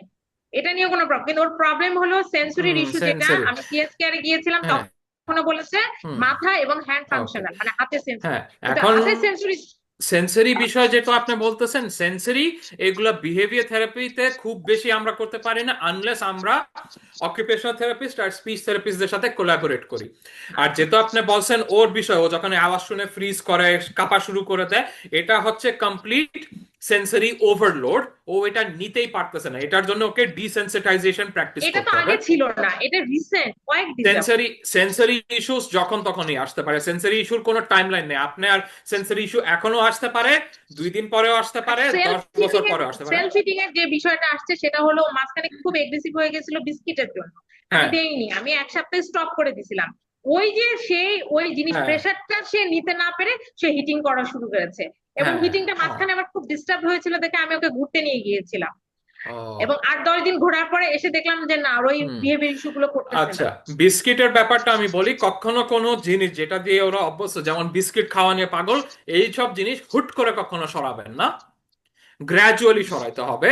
সো একটা এক্সাম্পল আপনাকে দিই, একটা প্যাকেটে ধরেন 10টা বিস্কিট থাকলে ওকে ও যদি পুরাটা চায়, পুরা প্যাকেট দিবেন না, বলবেন যে আমি তোমাকে পুরা দিব না, 1 ঘন্টার মধ্যে একটা দিব, এরকম ভাবে শিখাইতে হবে। হুট করে ও যদি আপনি বিস্কিট খায় ডিপ করে পানিতে, চুবাই চুবাই খায়। কেন খায় বলি, এটা ওর জিনেটিক্যালি ফ্যামিলি থেকে পেয়েছে। ওকে চুবাই খালে তাড়াতাড়ি খাওয়া যাবে, বেশি খাওয়া যাবে। হুম ওইটা ম্যাটার এখন করে কোনো না, খাবার নাই, সে নাম জানে না, খালি হ্যাঁ নামটা বলবেন ব্যাস। কোন খাবার ওইটা কিভাবে রান্না করে, কোন হুম ইনগ্রিডিয়েন্টস কাটা হচ্ছে, তার মানে সে বুঝে গেছে আজকে এই আহ, খাবার রান্না হবে। আমাদেরকে ওইটা একটু চান্স ঠিক দিবেন আছে, প্লিজ, আমরাও তো একটু ওইটা বলতে চাই কিছু। আচ্ছা আপু ওনাকে শেষ করতে দেন প্লিজ। হ্যাঁ সরি এটার জন্য ওইটা, আপনি বলছেন যেটা, মানে থেরাপিটা আমাকে কন্টিনিউ করতে হবে। হ্যাঁ ওর থেরাপি আপনি যদি টানা কন্টিনিউ না করেন, তাহলে এরকম হয় যে স্যার, যখন আপনি একটা চান, একটুখানি বলি, সেটা হলো কি, র্যাপিং এ কি এটা একটু বডি শেকিংটা কমবে?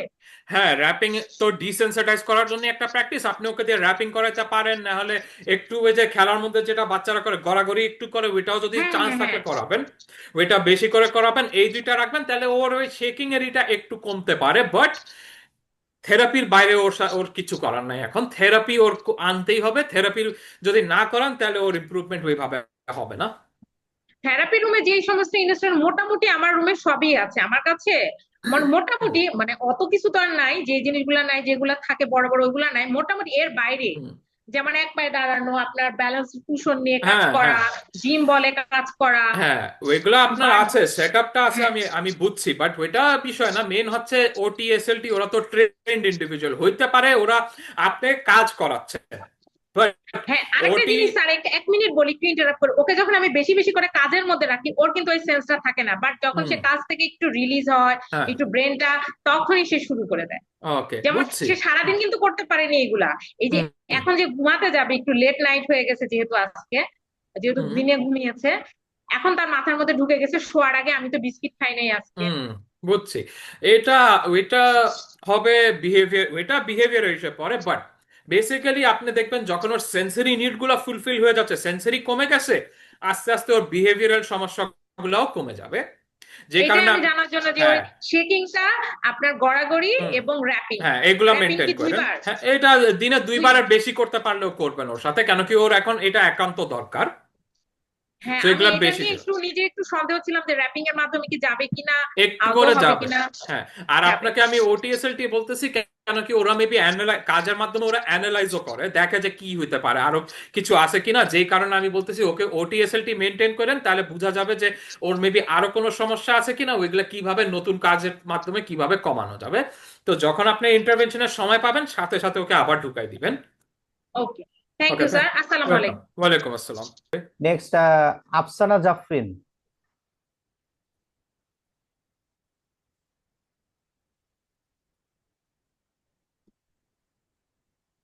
আফসানা জাফরিন। আসসালামু আলাইকুম। জি ওয়ালাইকুম আসসালাম। আমি আমি আজরিনের আম্মু, আমি আইসিএল এর একজন স্টুডেন্টের আম্মু ওকে। বলছিলাম। তো আমার মেয়ের দুইটা সমস্যা অ্যারাইজ হয়েছে। সেটা হচ্ছে কি, ও হচ্ছে সারাদিন মানে স্থির থাকে না। ওর হচ্ছে খাওয়া নিয়ে অনেক প্রবলেম, মানে ও খাওয়া নিয়ে প্রচুর প্রবলেম। একটা জিনিস দিলে ও পেট ভরে কখনোই খায় না। দেখা যায় জিনিসটা চায়, যেমন ধরেন ডিম, ডিম পোচ খেতে চাচ্ছে, ডিম হাতে নিয়ে আমার কাছে ঘোরাঘুরি করতেছে। তো ডিমটা আমি ভেজে দিলে দেখা যায় জাস্ট একটু, মানে 30%ও খায় না, বাকিটা ও হচ্ছে ছড়ায় ছিটায় ফালায় দেয় বা টেবিলের আশেপাশে থাকে। তো সেক্ষেত্রে দেখা যায় কি, ও সারাক্ষণই এই খাওয়া মানে সার্চিং এর উপরেই থাকে যে কি নিবে বা কি করবে। এই জিনিসটা আসলে মানে ওটার জন্য দেখা যায় আমিও একটু স্থির থাকতে পারি না। মানে এই ইস্যুটা মানে রিমুভ করার কি কোনো ওয়ে আছে কিনা? মানে ও আচ্ছা। কিন্তু খায় না। ও খুবই হুম। মানে ও খাওয়ার প্রতি খুবই, মানে একটু ভাত খায় না, প্লাস হচ্ছে কোনো ফল খায় না, কোনো সবজি না, কিছুই না। জাস্ট একটু একটু জিনিস খায়, যেতটুকুই খায় দেখা যায় পেট ভরে কখনো খাওয়াটা মানে ফুলফিল খায় না, একটা মিলও সে ফুলফিল করে না এটা। ওকে। আর 2-2.5 মাস ধরে নতুন করে একটা অ্যারাইজ হয়েছে, সেটা হচ্ছে হিট করে। একবেলা দেখা যায় সে নিজেকে হিট করতেছে মাথায় হুম। বা পায়ে, এরকম এটা আগে কখনোই ছিল না, হুট করে এটা অ্যারাইজ হয়েছে। এই জিনিসটা আর কি একটু বুঝতেছি না, ওকে। হুট করে যে অ্যারাইজ হলো এটা কিভাবে রিমুভ করা যায়। ওকে, আর খাবারের বিষয়টা আমি বলতে পারবো যে এটা লাইকলি আপনি যেভাবে বলছেন আমি গেস করতে পারতেছি এটা হবে সেন্সরি বেসড, কেন কি ওর কাছে মেবি ক্ষুধা লাগতেছে। যেমন আপনি বলুন একটা আপনার কাছে ডিম নিয়ে আসবে, আপনি দিচ্ছেন, ও হাফ খেয়ে বাকিটুকু ফালাই দিচ্ছে, হইতে পারে হাফও খাচ্ছে, মানে কিছুটা খাচ্ছে, 30%। কিছুটা হ্যাঁ, খাচ্ছে। বিষয়টা হ্যাঁ, হচ্ছে যে ওর মেবি ক্ষুধা লাগছে, বাট যখন ও একটু খায় ও ফুলফিল হয়ে যায়, ওর আর ক্ষুধার ক্ষুধার ওইটা আর নাই, চলে গেছে। সো এটা একটা হুম, সেন্সরি হিসেবে পড়ে যে ওর ব্রেন ওকে বলতেছে যে না আমার তোমার ক্ষুধা লাগছে এক্ষুনি খাও। ও যায়, হুম। একটু খায়, পরে ওর ব্রেন সাথে সাথে ওকে বলতেছে যে না তোমার আর ক্ষুধা নাই, শেষ, তুমি একটা কামড় খেছো, এটাই তোমার জন্য যথেষ্ট। এই জন্য দেখা যায় সারাদিনই মানে সার্চিং করতেই থাকে, হ্যাঁ, এটা মানে একটা, খাচ্ছে না কিন্তু এটা আমি বলবো পুরোপুরি এটা এটা একটা ক্লাস হয়ে ফিডিং এর গেছে, ইসে বাট ও পড়ে। হ্যাঁ, আন্ডার ওয়েট, হ্যাঁ, মানে এটা, কোনো কিছু হ্যাঁ, ঠিক জি বল। মতো খাচ্ছে না। হ্যাঁ, মানে এটা ওই যে খাওয়াটা। হ্যাঁ, হুম। এটা অ্যাকচুয়ালি সেন্সরি রিসেই পড়তেছে ও এখন। বেসিক্যালি বলতে গেলে ওর খাবারের অন অফ সুইচটা যেটা, ওইটা পুরাপুরি ও এখনো বুঝতেছে না।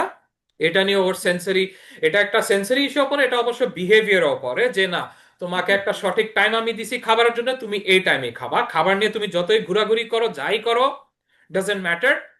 যে টাইম স্লট তোমার জন্য চুজ করেছে খাবারের জন্য, যেমন লাঞ্চ আওয়ার একটা, একটায়, ডিনার টাইম 8টা 9টায়, তোমার এই টাইমে খাবার হবে। ওর মাঝখানে তোমাকে ম্যাক্সিমাম আমি কয়েকটা স্ন্যাক্স দিতে পারবো হালকা, বাট মিল বেসড এরকম আমি তোমাকে কিচ্ছু দিতে পারবো না। এটা ওকে একটা বিহেভিয়ার ট্রেনিং আপনি দিতে পারবেন।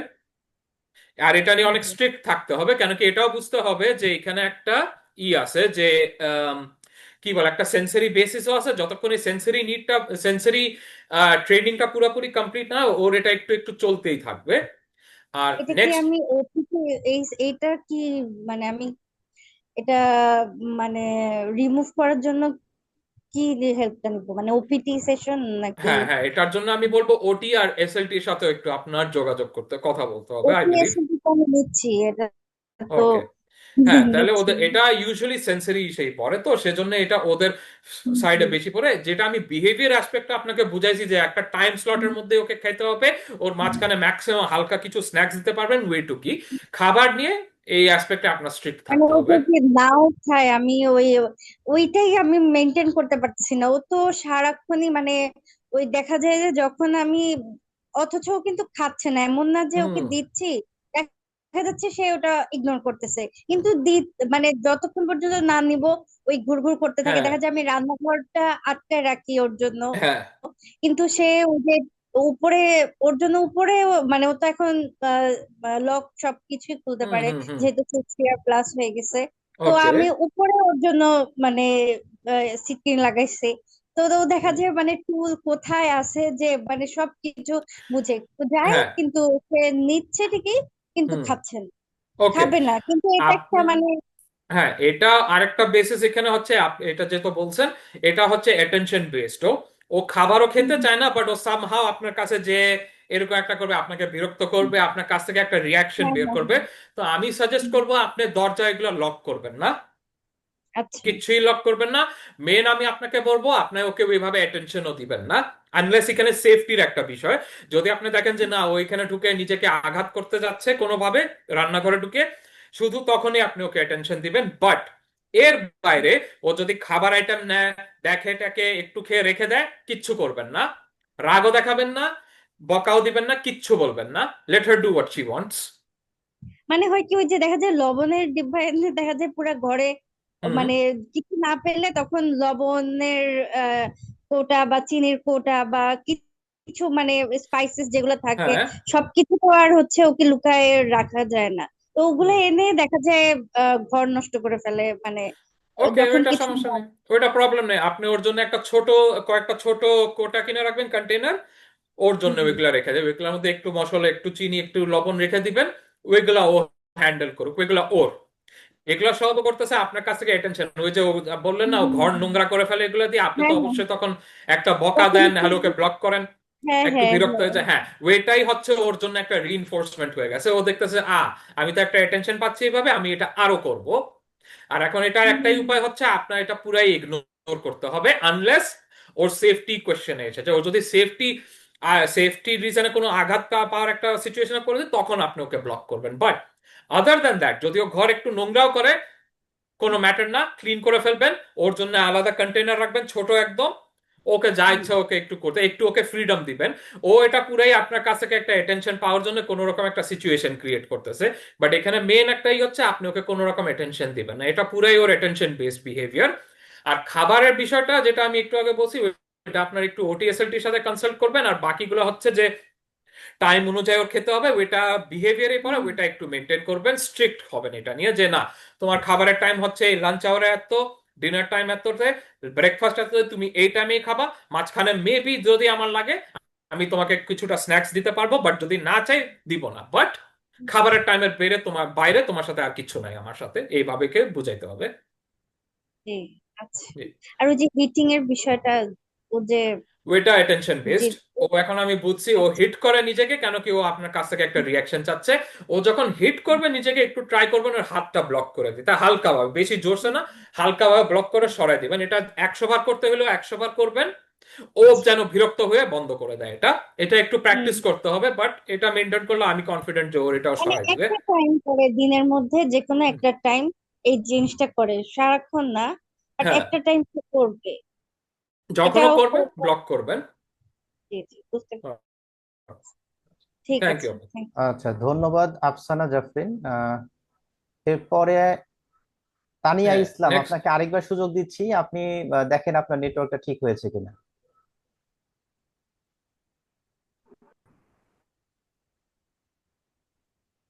তানিয়া ইসলাম আছেন? হ্যাঁ, হ্যাঁ আছি, শোনা যাচ্ছে? জি, শোনা যাচ্ছে। হ্যাঁ, শুনতে পারছি। আচ্ছা, আপনাদের অনুষ্ঠান শুনলাম আর কি, অনেক ভালো লাগলো ওয়ার্কশপটা। জি, থ্যাংক ইউ, প্রথমে ধন্যবাদ জানাচ্ছি। আমার মেয়ের বয়স 4.5 বছর, 4 বছর 6 মাস। তো ওর এডিএইচডি ডায়াগনোসিস এবং অটিজমের মাইল্ড অটিজম। হুম, মোটামুটি কালার আইডেন্টিফিকেশন পারে, এবিসিডি 1 2 3 4 এগুলো পারে। ও আগে থেকে এগুলো পারতো টুকটাক ক্লকওয়াইজ, এখন মোটামুটি পারে। বাট ওর যেটা মেইন সমস্যা আমি দেখতেছি যে ও মানুষের সাথে মিশতে চাচ্ছে না, সোশ্যালাইজেশন যেটা ওটা নাই। আর একটু অ্যাগ্রেসিভ বিহেভিয়ার করে ইদানিং, যেমন কোনো কিছু যদি আমি না করি, যে বিহেভিয়ারটা করা উচিত না।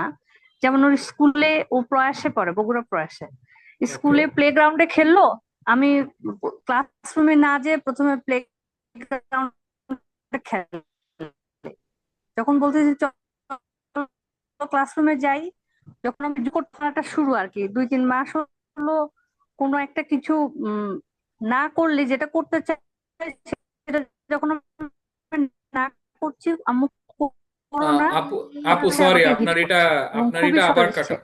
হ্যাঁ, এই আপনার জিনিসটা এটা আসলে আবার খুবই কাট ভোগাচ্ছে আপ আমার। হয়ে যাচ্ছে, শুনতে পারতেছি না আপনাকে ক্লিয়ারলি।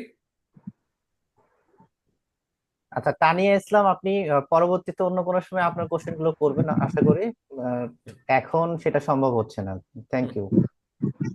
আচ্ছা, এরপরে আছেন হচ্ছে সুমাইয়া শারমিন। সুমাইয়া শারমিন, শুনতে পাচ্ছেন?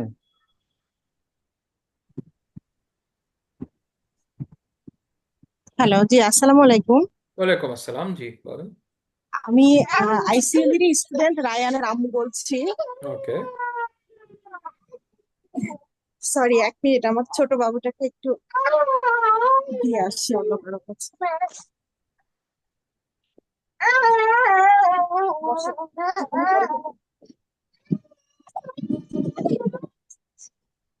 জি ভাইয়া, আমি বলতে চাচ্ছিলাম যে রায়ানের বয়স 6 বছর।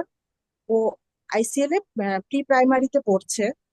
জি, অনেক কিছু আলহামদুলিল্লাহ, ওর অনেক সমস্যা ছিল, এখন অনেক কিছু ওভারকাম করেছে। লিখতে পারে। আহ, মানে ও হচ্ছে ব্যঞ্জন বর্ণগুলা বাদে অন্য দেখা যাচ্ছে এবিসিডি 1 2 এগুলো 100 পর্যন্ত, তারপরে 1 2 100 পর্যন্ত এগুলোও লিখতে পারে আলহামদুলিল্লাহ। জি, কিন্তু ওর কিছু কিছু সমস্যা, যেমন আমি মেট্রোতে যাওয়া আসা করি, জি। তো ও হচ্ছে দেখা যাচ্ছে মেট্রোতে যখন উঠলো, হয়তো ও পা তুলাচ্ছে, আমি হয়তো বললাম যে সামনের কোনো আন্টির গায়ে লাগছে, তুমি এরকম করো না। কিন্তু তারপরে দেখা যাচ্ছে ও 2 1 বার ওরকম করে তারপরে থামবে। আবার চলন্ত সিঁড়িতে দেখা যাচ্ছে ওঠার সময় ও হচ্ছে যে দিক দিয়ে নামতে হয় সেটা একবার টাচ করে এসে তারপরে ওঠারটাতে হুম। এরকম, মানে এগুলা দেখা যাচ্ছে প্রতিদিনই ও করতেছে। আমি ওকে, নিষেধ করলেও ও দেখা যাচ্ছে একবার করে হলেও তারপরে বন্ধ করে এরকম। আর সব ওকে। কাজেই ওর তাড়াহুড়া, মানে যেমন ও সবার আগে করবে। মানে ও যদি একটু বুঝতে পারে যে ওকে এইটা ইনস্ট্রাকশন দেওয়া হচ্ছে, ও সম্পূর্ণটুকু না শুনে আগেই কাজটা করা শুরু করে দিবে। আচ্ছা। এই সমস্যাগুলো একটু ফেস করতেছি আর কি। আহ, আর আহ, টয়লেট ট্রেনিংটাও, জি, আমি এটা কি বলবো নাকি? না, বলতে জি পারেন অবশ্যই। জি, যেমন ও হচ্ছে নিজেই ওয়াশরুমে যেতে পারে, কিন্তু ওর ভিতরে একটা অভ্যাস হয়ে গেছে যে ও যখন ও পায়খানা করে তখন সে অবশ্যই ডাইপার চাচ্ছে। ডাইপার হুম, ছাড়া সে করতেছে না প্রস্রাবটা। সে টয়লেটে যে একাই করতেছে, একাই সে ক্লিন হইতে পারে, কিন্তু ডাইপার ছাড়া সে কোনোভাবেই মানে পায়খানা করে না। ওকে, এই অভ্যাসটা থেকে ওকে আমি বের করতেই পারছি না। মানে একটু বকা দিয়েও আমি চেষ্টা করেছি, তারপরে রিওয়ার্ড দিয়েও চেষ্টা করেছি, কিন্তু এইটা থেকে ও কোনোভাবেই বের হতে পারছে না। হুম। আচ্ছা, সো প্রথম আপনি যেগুলো বলছেন, যে সব ইস্যুস গুলার বলছেন, আপনারা কি ওর সাথে বেশি ওই না ওয়ার্ডটা নো ওয়ার্ডটা কি অনেক বেশি ইউজ করেন?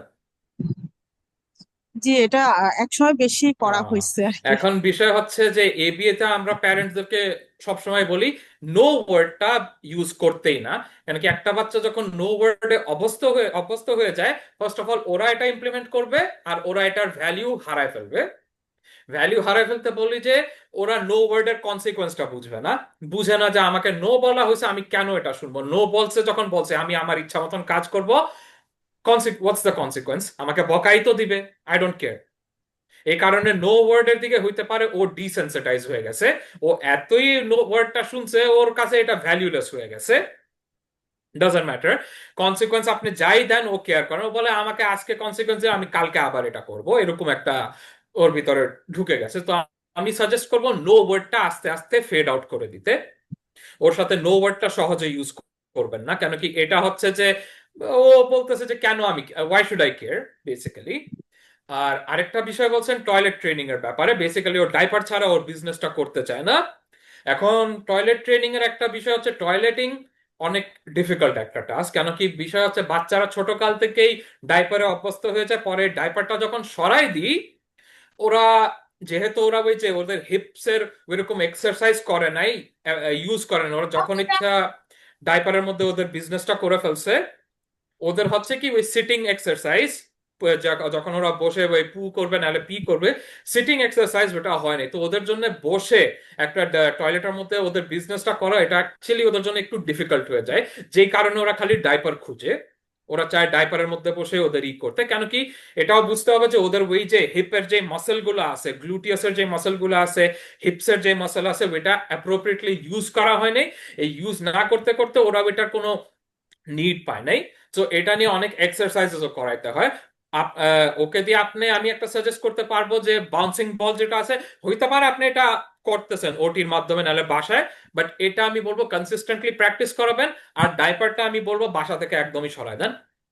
ও যদি প্যান্টে ওর বিজনেস করে ফেলে late him do it, does not matter, change করে দিবেন। বাট আমি বলবো ডাইপারটা, যেহেতু আপনি চান যে ও টয়লেটে বসে সবকিছু করবে, ডাইপারটা আপনি সরাই দিবেন। জাস্ট ওকে বুঝাইতে হবে যে না, এখন থেকে ডাইপার বলতে কিছু নাই তোমার দুনিয়ায়, তোমার জন্য শুধু টয়লেট। তুমি যদি তোমার প্যান্টে করো, ক্লিন আপ করে তোমাকে আবার টয়লেটেই বসানো হবে। এটা একটু না, এটা অনেক ডিফিকাল্ট একটা প্রসেস, অনেক বাট difficult। হ্যাঁ এটা অনেক ডিফিকাল্ট, আই আন্ডারস্ট্যান্ড। টয়লেটিং হচ্ছে one of the most difficult aspects to teach a child, but বাচ্চাদের সাইড থেকেও বুঝতে হবে যে ওরা যে তো ডাইপার নিয়ে এতই অভ্যস্ত হয়ে গেছে, ওদের মাসল ট্রেনিং হয় না ওই সাইডে, ওরা বসতে ওদের জন্য অ্যাকচুয়ালি এটা অনেক কষ্টকর একটা ব্যাপার। কিন্তু বাট যেহেতু প্রস্রাবটা কিন্তু সে ইজিলি প্রতিদিনই মানে যতবারই করতেছে প্রস্রাবটা সে সুন্দরভাবেই নিজেই যে করে আসতেছে। তো হইতে পারে ওর ব্লাডারটা ঠিক আছে, বাট এটা আমি জি বলতেছি হিপ মাসল। যখন আপনি জি পু করেন একটা আলাদা একটা প্রেসার আপনার দিতে হচ্ছে হিপস এর সাইড থেকে, পরে গ্লুটিয়াস মাসলস এর থেকে। ওইটা যখন আপনি দিতে যান এটা অনেক একটা কেন কি লিটারালি ওর ওই পুটা পুশ আউট করতে হচ্ছে। তো যখন ওই ট্রেনিংটা থাকে না, ওই মাসলটা যখন ওইরকম ওয়ার্কআউট হয় না, এটা অ্যাকচুয়ালি একটা ডিফিকাল্ট প্রসেস। তো আপনি যতক্ষণ ওই মাসল গুলো ট্রেন্ড আপ না করেন, ওই বিহেভিয়ারটা একটু করবে। কেন কি একটু বুঝেন, ওর জন্য এটা পুশ আউট করা অ্যাকচুয়ালি অনেক ডিফিকাল্ট, ওই মাসলটাই ও ইমপ্লিমেন্ট করতে পারতেছে না সব। তো ওকে একটু এক্সারসাইজ করাবেন আর এভরি ডে ওকে টয়লেটে বসাবেন। ও যদি প্যান্টেও বিজনেস করে ফেলে, ডাজন্ট ম্যাটার, ওর জন্য একদম আলাদা একটা ওয়ার্ড্রপ কিনে রাখবেন, but he has to do his business on the toilet. এক্সারসাইজটা কেমন হবে? এটা বাউন্সিং বল আছে না, বড় বাউন্সিং বল, হ্যাঁ ওইগুলোর মধ্যে বসায় ওকে এভরিডে ধরেন 25 টাইম 30 টাইমস বাউন্স করাবেন। পরে স্কোয়াটিং প্র্যাকটিস করাবেন ওকে দিয়ে, স্কোয়াটস করাবেন ওকে দিয়ে অনেকগুলো স্কোয়াটস। ওইটা একটু আপনি ইউটিউবে দেখেন স্কোয়াট এক্সারসাইজ কেমনে করে, ওইগুলো ওকে দিয়ে অনেক করাবেন। আর ওই নামাজের সময় আমরা যেমনি সাজদা দিই না, ওইটাও একটু জি ওকে দিয়ে করাবেন। সো এগুলো যখন আপনি করবেন, ওর হিপ মাসল আর ওই সব লোয়ার ব্যাকের যে মাসল গুলো আছে ওইগুলো একটু এভাবে ডেভেলপ হবে, তখন ওর জন্য পু করাটা একটু ইজি হবে। বাট যাই হোক আমি বলবো as soon as possible from tomorrow even ওর জন্য ডাইপার হারাম করে দিবেন। ও ডাইপার ওর কাছে ধারে থাকবে না। জি। আর ও যেই আমি মেট্রো স্টেশনের যে আচরণগুলোর কথা বললাম আপাতত ওইগুলো আমি কিছুই ওকে বলবো না, মানে হ্যাঁ, ওকে নো শব্দটা সরাই দিবেন। হইতে পারে ও চায় আপনার মুখ থেকে নো ওয়ার্ডটা শোনা, না এটা করবা না, এটা কেন করতেছো, এটা ঠিক না। এটা যদি ও শুনতে থাকে, হইতে পারে এটা ওর জন্য একটা অভ্যাস হয়ে গেছে। ও বলে যে আমি আমার মায়ের কাছ থেকে এটা শুনতে চাই, আমার বাবার কাছ থেকে এটা শুনতে চাই, আমি এখন এটা করব। এটা সরাই দিবেন। নো ওয়ার্ডটাও সরাই দিবেন, অ্যাটেনশন দেওয়াটা। ও তো অ্যাজ লং এজ ও নিজেকে হার্ম করে না, এগুলো আপনি ওইরকম অ্যাটেনশন দিবেন না। আর ও ওই যে পা একটু আগে পিছে করে ট্রেনের মধ্যে, এটাও আপনি ওকে কিচ্ছু বলবেন না, করুক। আসলে ওরা কিছু মনে করবে কিনা, মানে গায়ের সাথে লাগে তো ওইটা আমি বলে ফেলি এই জন্য। তো চেষ্টা করবো না বলার। না, মানুষজন এখন ও তো এখনো ছোট একটা বাচ্চা। বাংলাদেশে মানুষজন বুঝে যে ছোট বাচ্চারা একটু এরকম দুষ্টামি করবেই। মানুষ যে যারা এগুলো বুঝে ওরা কিচ্ছু বলবে, আর যারা যদি একটু কথা বলে আপনি ওইভাবে বুঝাবেন যে না, এইভাবে সরি বলে করবেন। সোসাইটিকে আপনার কোনো অ্যান্সার দিতে হবে না। সোসাইটি বুঝে যে বাচ্চাদের একটু দুষ্টামি করবে, একটু এরকম করবে, এটা অ্যাকসেপ্টেবল বাচ্চাদের ক্ষেত্রে। এটা ও তো এখনো অ্যাডাল্ট না, ওর জন্য একটা অ্যাডাল্টের মতন কনসিকোয়েন্স দিলে তো হবে না। ও তো একটা বাচ্চা, ওর সাথে বাচ্চার মতনই আচরণ করতে হবে। ও একটু জি। দুষ্টামি করছেই না হয়, সো হোয়াট। আমরা সবাই ছোটকালীন অনেক দুষ্টামি করছি, so it's acceptable. Okay, thank you so much আপু। জি, থ্যাংক ইউ, আসসালামু আলাইকুম। ওয়ালাইকুম আসসালাম। ওকে, এরপরে আরেকজন আছেন, লাস্ট ওয়ান। তো আমি নাসরিন জাকিয়াকে অনুরোধ করছি আপনার জি। ডিভাইসটা আনমিউট করেন। Thank you so much. অনেকক্ষণ পরে হলেও আমি পেলাম আর কি ফ্লোরটা। ভাইয়াকে অনেক ধন্যবাদ দিচ্ছি যে লাস্টের আলোচনাটা আমার খুবই উপকার আসছে আর কি। শিওর। মানে আমার অনেকটা কোশ্চেনের আমি পেয়ে গেছি। তারপরে আমার বাচ্চার যে প্রবলেমটা আমি সেটা একটু শেয়ার করি। জি। সেটা হলো যে আহ, ও যেটা করে, ওর বসার সেটিংটা ঠিক না। মানে ও যেখানেই বসে পা তুলে বসতে চায়। হুম। মানে সেটা সোফা হোক, চেয়ার হোক, বা যেখানেই হোক সে, মানে আমি তাকে ঠিক করতে পারছি না। এটার জন্য আমাকে কি করতে হবে? আর আরেকটা হচ্ছে যে ওর ওই যে বিহেভিয়ারের, মানে বারবারই বলে যে হ্যাঁ আম্মু সরি, আম্মু সরি, আমি আর করব না এটা, কিন্তু ঠিক পরক্ষণেই সে ওই কাজটাই করে ফেলে। এখন এটা হুম। কি ইন্টেনশনালি করে নাকি ও বুঝে না, ভুলে যায়, ভুলে গিয়ে আবার করে, কিন্তু ও সরি বলে, মানে কথা বুঝতে পারে হ্যাঁ। যে এটা তার ঠিক হয় নাই আর কি। এখন এই দুটো এটা বিহেভিয়ারের জন্য হুম। আচ্ছা, একটা কথা বলি যে একটা বাচ্চা যদি সরি বলে ওর পরে আবার ওই কাজটা রিপিট করে, দ্যাট মিনস ওর কাছে সরির কোনো কনসেপ্ট নাই। মানে সে বুঝেই না ব্যাপারটা নাকি? ওর কাছে সরির কনসেপ্ট নাই। মেবি ও জানে যে সরি হচ্ছে একটা ইম্পর্টেন্ট ওয়ার্ড, বাট বিষয়টা হচ্ছে যে ও সরিটার ভ্যালিউ এক্স্যাক্টলি এক্সপ্রেস করতে পারে। ও ও একটা আকাম করছে, আপনাকে সরি বলছে, পরে ওই কাজটা আবার রিপিট করছে। এটা হ্যাঁ, হ্যাঁ। যখন আপনি অ্যাডাল্টের অ্যাসপেক্টে দেখেন, এটা মিনিংটা কি? যদি আমি সাপোজ আপনাকে কিছু করছি, পরে সরি বলছি, আবার ওই কাজটা রিপিট করছি, অ্যাজ এন অ্যাডাল্ট এটা আপনার কাছে কেমন লাগবে? দ্যাট মিনস ওই হ্যাঁ, সরির কোনো ভ্যালুই নাই আমার কাছে। আচ্ছা আচ্ছা। ওকে ওই এখন কি সরির একটা করতে হবে? ওই জি, এই সরির জায়গাটা ব্যাপারে, হ্যাঁ, সরি ওকে দিয়ে সরি বলাবেন না সহজে। বিষয় হচ্ছে ওকে ওইভাবে ওকে অ্যাটেনশনটাই দিবেন না। ওই যে পা সোফার মধ্যে যে উঠায় উঠায় বসে, এটা আপনি অ্যাটেনশন দিবেন না। হইতে পারে ও চায় আপনার কাছ থেকে একটা বকা শুনতে চায়, না হলে অ্যাটেনশন একটা চায় যে আমার আম্মু আমাকে কিছু বলবে, এখন আমি আবার পা উঠাই। কিচ্ছু না, এটা বলবেন না, শুধু শুধু আমার বেলায় না, যে কোনো জায়গায় গেলেই সে যেখানেই বসার করুক। বসার যেখানেই ও অভ্যাসটাই করুক, তার খারাপ। ও করুক, যেখানেও করতে চায় করুক, ওকে দিবেন না। ওর তো সিটিং টলারেন্সের সমস্যা নাই, ওর আই ডোন্ট থিঙ্ক পায় কোনো ইস্যুস আছে। না না না না, কোনো হ্যাঁ, প্রবলেম নেই। এটা অ্যাটেনশন বেসড। ও চায় ও যেখানেই এইভাবে বসে একটা ওর রিয়াকশন হইতে পারে, মানুষের কাছ থেকে একটা অড লুক পাবে, নাহলে নিজে মায়ের কাছ থেকে একটা বকা পাবে, বাবার কাছ থেকে একটা কিছু শুনবে, এই কারণেও এটা আরো বেশি করতেছে। এরকম বিহেভিয়ারে আমি বলবো কোনো অ্যাটেনশন দিবেন না, let him do what he wants. ও কিন্তু এটা ও আনমাইন্ডফুলি করে ফেলে, মনে হয় যে অন্য কিছু চিন্তা করতে করতে এসে করে ফেলতেছে না, এটা। আনমাইন্ডফুলি আমি বলবো না, এটা পিছনে কারণ আছে। অ্যাটেনশন, ও চায় আপনার কাছ থেকে কিছু আহ, ও আপনার কাছ আরাম থেকে, করে বসলো, একটু একটু ফ্রি হয়ে বসলো আর কি, এটাই চায়, না, রিল্যাক্স হয়ে এটা বসলো। ফ্রিলিও না, এটা ও অভ্যাস হয়ে গেছে যে আমি এরকম বসবো, আমাকে কেউ কিছু শোনাবে, নাহলে একটা রিয়াকশন পাবো। ওর মেন গোল হচ্ছে একটা রিয়াকশন বের করার। আপনি ওকে কিচ্ছু বলবেন না, এবং যা নন মানুষ যারা আছে, আত্মীয় স্বজন, ওদেরকেও বলবেন যে ও ওর মতন বসুক, আপনার ওকে কিচ্ছু বলবেন না।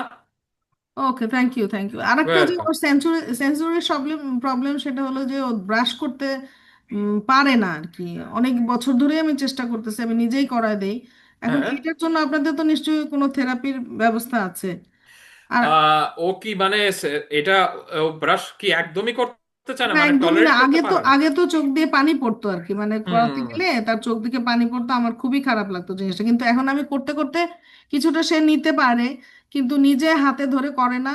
এবং কিছু কিছু জায়গায় সে ঠোঁটটা চেপে রাখে, মানে ওখানে দিতেই দেয় না, তার মানে হ্যাঁ ওখানে ওই জায়গাটাতে প্রবলেম আছে তার। হুম এটা হচ্ছে সেন্সরি বেসড, এটা পুরাটাই সেন্সরি। এটা আপনার একটা স্পিচ থেরাপিস্টের সাথে যোগাযোগ করতে হবে। বাট ভাষায় আমি বলতে পারবো যে আপনি প্রত্যেক সাইডে, দাঁতের উপর নিচে সাইড টু সাইড যাই আছে, 10 সেকেন্ডস, টেন আচ্ছা সেকেন্ডস করে ব্রাশ করাবেন এবং ওর সামনে কাউন্ট করবেন, 1 2 আচ্ছা আচ্ছা 3 4, অথবা একটা রাইম আছে 1 2 3 4 5, হ্যাঁ হ্যাঁ, ওয়ান সাইড, বুঝতে ওইটা প্লে করে করে করে ব্রাশ করবেন প্রত্যেক সাইডে। বেসিক্যালি ওকে বুঝাচ্ছেন যে আচ্ছা এটা তোমার ক্ষতিকারক কিছু না, এটা আমরা একটা ফান হিসাবেই করতেছি, কেন কি আচ্ছা তোমার দাঁত আমাদের প্রোটেক্ট করতে হবে, ওকে বুঝাইতে হবে। কেন কি হইতে পারে ওর জন্য এটা সেন্সরি একটা ওভারলোড, যে কারণে ও আরো বেশি ঘাবড়া যায়, ভালো লাগে না ওর। হুম। আস্তে আস্তে করবেন, বাট অবশ্যই একটা স্পিচ থেরাপিস্টের সাথে একটু কনসাল্ট করবেন আচ্ছা এটা নিয়ে। ওকে, থ্যাংক ইউ। আর ওর ওই যে ফাইন মোটরতে একটু সমস্যা, যে লিখতে চায় না, মানে পেন্সিল ধরতে চায় না।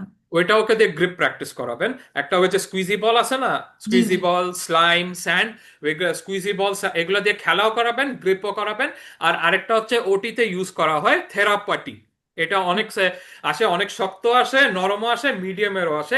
আপনি মিডিয়ামটা নিয়ে ওকে দিয়ে অনেকদিন হাতের এরকম প্র্যাকটিস করাবেন, 2 হাতই করাবেন, 1 হাত না, 2 হাত প্র্যাকটিস করাবেন, দেখবেন আস্তে আস্তে ফাইন মোটরটাও আস্তে ঠিক হয়ে যাবে। বাট যদি আপনার এটা নিয়ে আরো সন্দেহ থাকে, একটা অকুপেশনাল আচ্ছা থেরাপিস্টের সাথেও কনসাল্ট ওকে, করবেন। থ্যাংক ইউ ভাইয়া। আপনার ওয়েলকাম। টিকাটা কখন করানো হয় এই জিনিসটা, মানে কখন, সকালে না বিকালের দিকে আপনাদের না, ওখানে? আমি সেন্টারে 10টা থেকে 6টা পর্যন্ত থাকি, স্যাটারডে টু ওয়েডনেসডে। আচ্ছা আচ্ছা, 6টা থেকে 10টা, মানে রাত 10টা 10টা সরি থেকে 6টা 10টা থেকে সকাল, 6টা। হ্যাঁ। জি। আচ্ছা আচ্ছা, ঠিক আছে ভাইয়া। ওকে ওকে, আমরা, আপনি আমাদের ওয়েব পেজে যে কনসাল্ট করেন kindly. Okay okay, thank you so much, thank welcome. You আমাদের এতটা সময় দেওয়ার জন্য।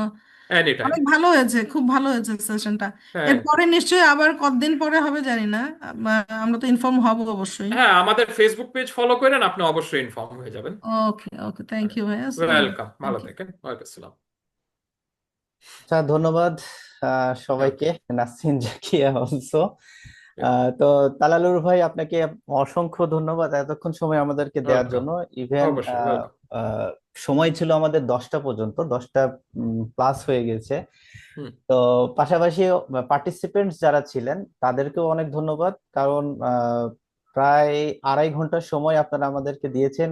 সেটা আপনাদের এখান থেকে অনেক কিছু গ্যাদার করেছেন, হুম অনেক কিছু আর্ন করেছেন। তো আশা করছি এই নলেজ গুলো আমাদের প্রত্যেকের প্র্যাকটিক্যাল লাইফ, ফ্যামিলির যে বাচ্চারা আছেন তাদেরকে ট্রেইন আপ করার জন্য, বা তাদের কোনো সমস্যা থেকে থাকুক বা না থাকুক, সবার জন্য এটা ইউজফুল হবে।